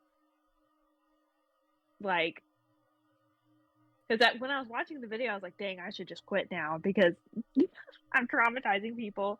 But then my professor kind of brought it back around and was like, you know, yeah, it's, you have to recognize that, you know, some therapies aren't for everyone, and it's like, don't, when you see, because we're gonna like run into people that try to discredit or say like this is a terrible thing, and for those people it might have been, so you need to be, you know, sensitive and like recognize that this happened to someone, but also, you know what I'm trying to say? Mm-hmm. It's like, Mm-hmm. yeah, Very interesting. Anyway. Absolutely. And Spiegel had a point to you. Spiegel said, doing things wrong every day isn't a reason to quit, but rather the reason to keep going. There's so much more to learn and mess up and learn from. Woo. Woo. Yeah. Wow. Good job, Spiegel. Literally nothing Yes, matters, thank and you. that is the most freeing thing ever. Literally nothing matters. There are no rules. Yeah, Just fucking exist, and who fucking cares? Yes. exactly. Just gotta do what's best for you. Absolutely. Yeah. Pixie. Also, Sorry. Yeah. Look at painting. now I'm realizing Read so many books. dualities in Yeah. my life, and I'm like, dang. Your vocab word of the day is duality. Go find all of them in your life and use it in an email. This has been a great therapy session, guys. Thank you. Yeah, wow, this is amazing. I feel so okay. Wait, I want to man. state now that we're kind of finishing up our discussion here. I think so. I think we've we've really, yeah. We've touched on everything. Zen said, "Everyone go listen to Duality by Slipknot as homework." I love that song. I love that song. Yeah, it's a good song. I want to state I'm changing my answer. I'm changing my answer of stars. So originally, for those people who were not here at the beginning, I originally had this at 3 stars.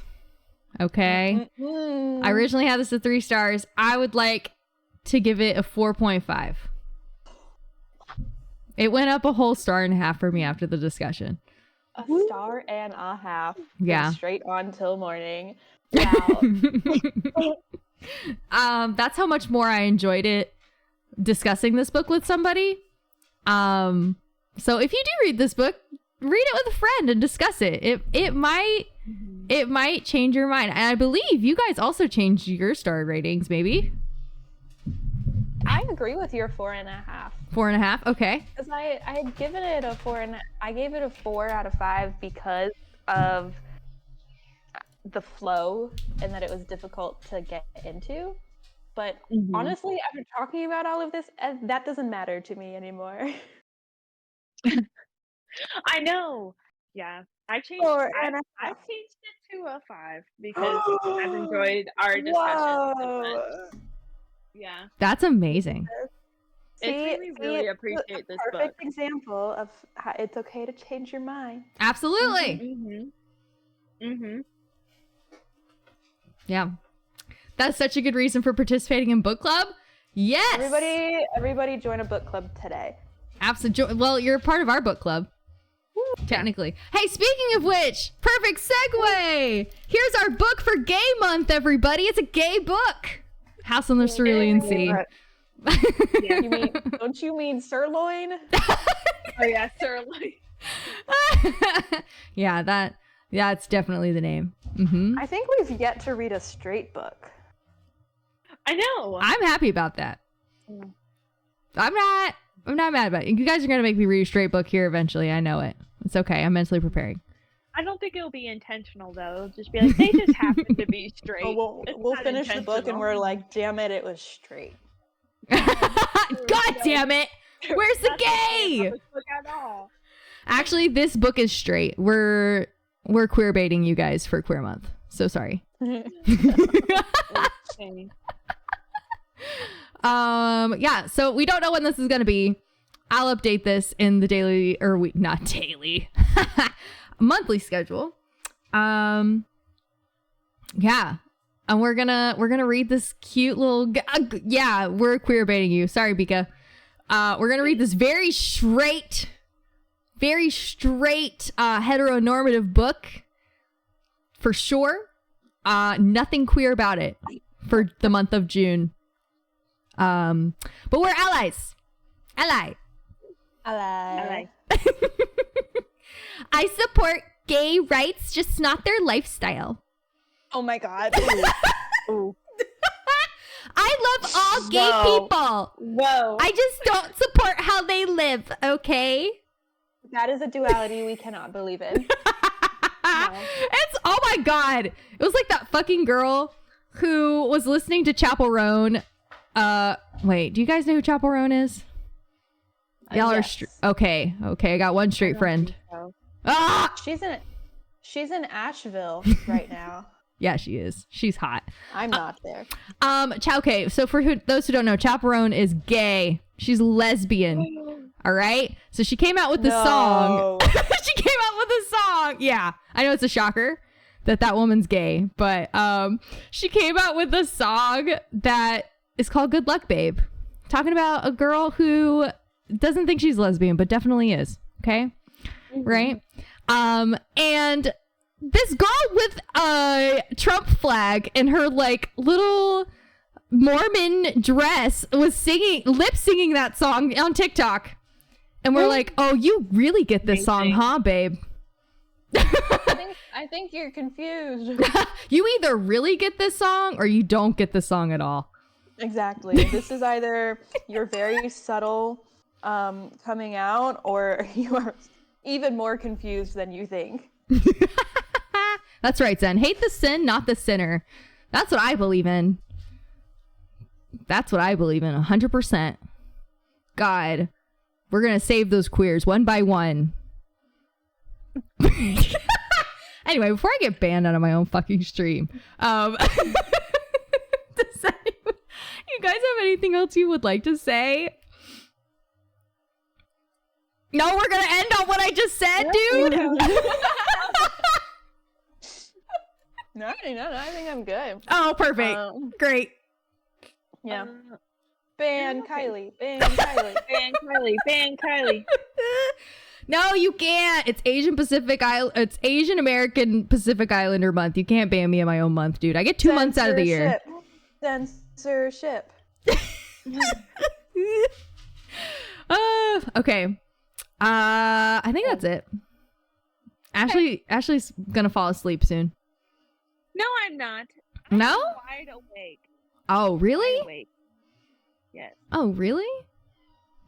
I do get 2 consecutive months. That's right. No, I just had my brain stopped working when I was thinking of dualities, and I was like, and then I got embarrassed, and I was like, never mind. And I stopped talking. But I'm fully awake. And I said I was tired, but I wasn't. I was just embarrassed. Oh, heard? I felt dumb. Oh, worm? Yeah. So. Oh, worm? I'm awake. All right, prove it to me by getting in a DBD lobby right now.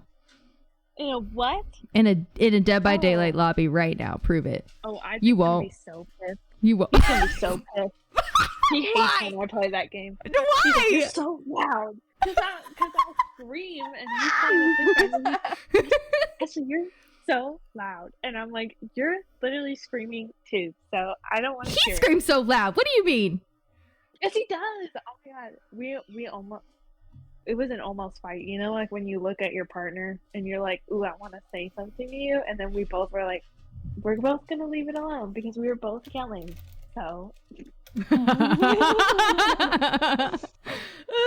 That's amazing. Yeah, he wanted to say something so bad, I could tell. But I was like, you were also yelling. And he's like, and he just walked away. I was like, yeah, that's what I thought.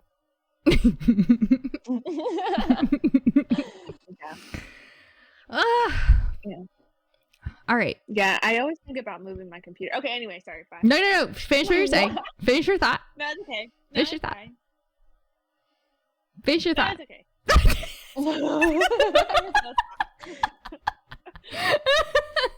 Kylie. Ashley is in charge now. Oh, okay. Ashley, what are we doing now? Oh, well, I thought we were playing Dead by Daylight. RK Worm. Worm? What does that mean? Oh, worm? Worm? Oh, worm? You don't know? Oh, worm?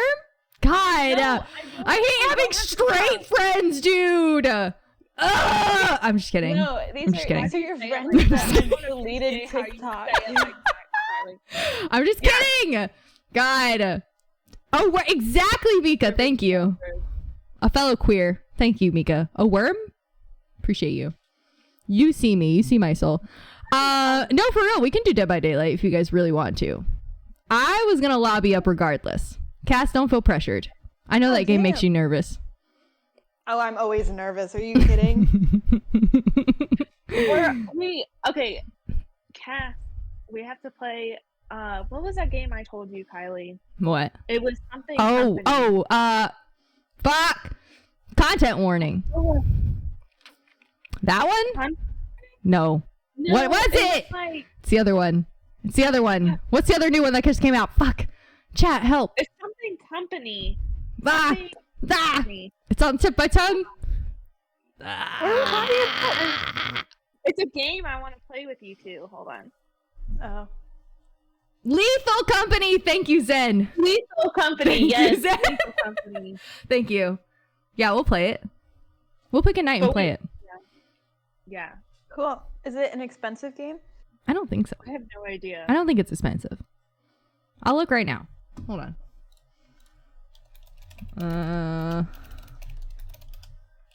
Me and my monthly paycheck. Girl, don't I know it?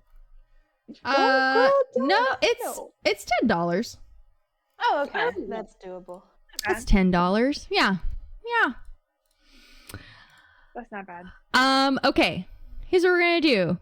Kylie's in charge. I'm in charge now. Kylie's in charge. Okay. Yeah. I am going to. So here's what we're gonna do, team. Everybody- Kylie, what are we doing? Okay, everyone in chat is gonna stay here because I have to end stream, so we can go. So I can redo all my shit We're for. not gonna. Dead by Daylight. We're not gonna sip on coffees in front of Renaissance paintings while playing. No, Dead by no, Daylight. but I'm gonna put us in my gaming window now, and we're gonna sip coffees while playing Dead by Daylight. Oh, now we can look at Kylie's nose. I'll send you a picture. What do you? I'm not gonna be on camera. Absolutely. What not. do you mean? I'm in my. Kylie? I look a wreck. Do no we one think wants to see me. Do you think Kylie should be on the camera?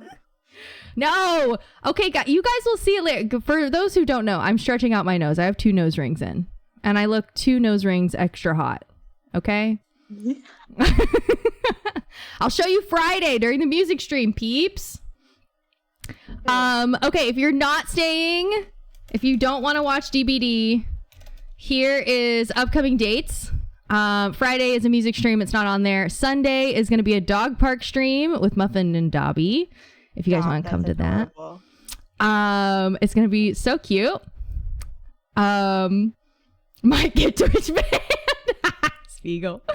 And then we also have my Getting High stream, my little gardening stream we're going to be doing in a couple weeks as well. We're going to do a cosplay stream next month, watching an anime. If you guys want to come on The that. live reaction to all of this news is so exciting for me right now. I'm so excited. I'm so excited for you. Candidly, I don't look at your schedule. I don't make one usually. I just pop in whenever you're here if I can. And so this is so wow. Yeah, we have a lot of stuff coming up. It's so Wow. exciting. I have more Talk stuff planned for July, but Talk about how to be both. Kylie's fucking all of it. this is schedule number 1. You are correct. This is the first schedule I've ever really made. And that's because I keep getting stuff redeemed. And so I'm like, And well, it I gotta will- keep track of it. It will also be the last schedule she ever made. Absolutely. Absolutely. One and done. Okay. We're gonna say goodbye here for a moment, and then I'm gonna come back with a BRB stream. We're gonna take like a 10-minute break, if that's okay with you guys, while you guys load up the game. You guys can go ahead and load up your game because it's probably gonna update. I was gonna say chances are I have to like re-download it. So Okay, no worries. Take your time. Even if you just want to sit and chat with us, that's totally fine too. And then I'll come back. I have to pee really bad, and that's also why we're taking a 10-minute break. And then we'll come back and I'll say hi to everybody, and we'll load up DVD and we'll play a couple rounds. Play a few rounds. Nothing crazy. nothing crazy. Okay, don't leave. I'm about to go live right back. I promise. Goodbye. Goodbye. Thanks everyone for coming to book club. We love you. Goodbye.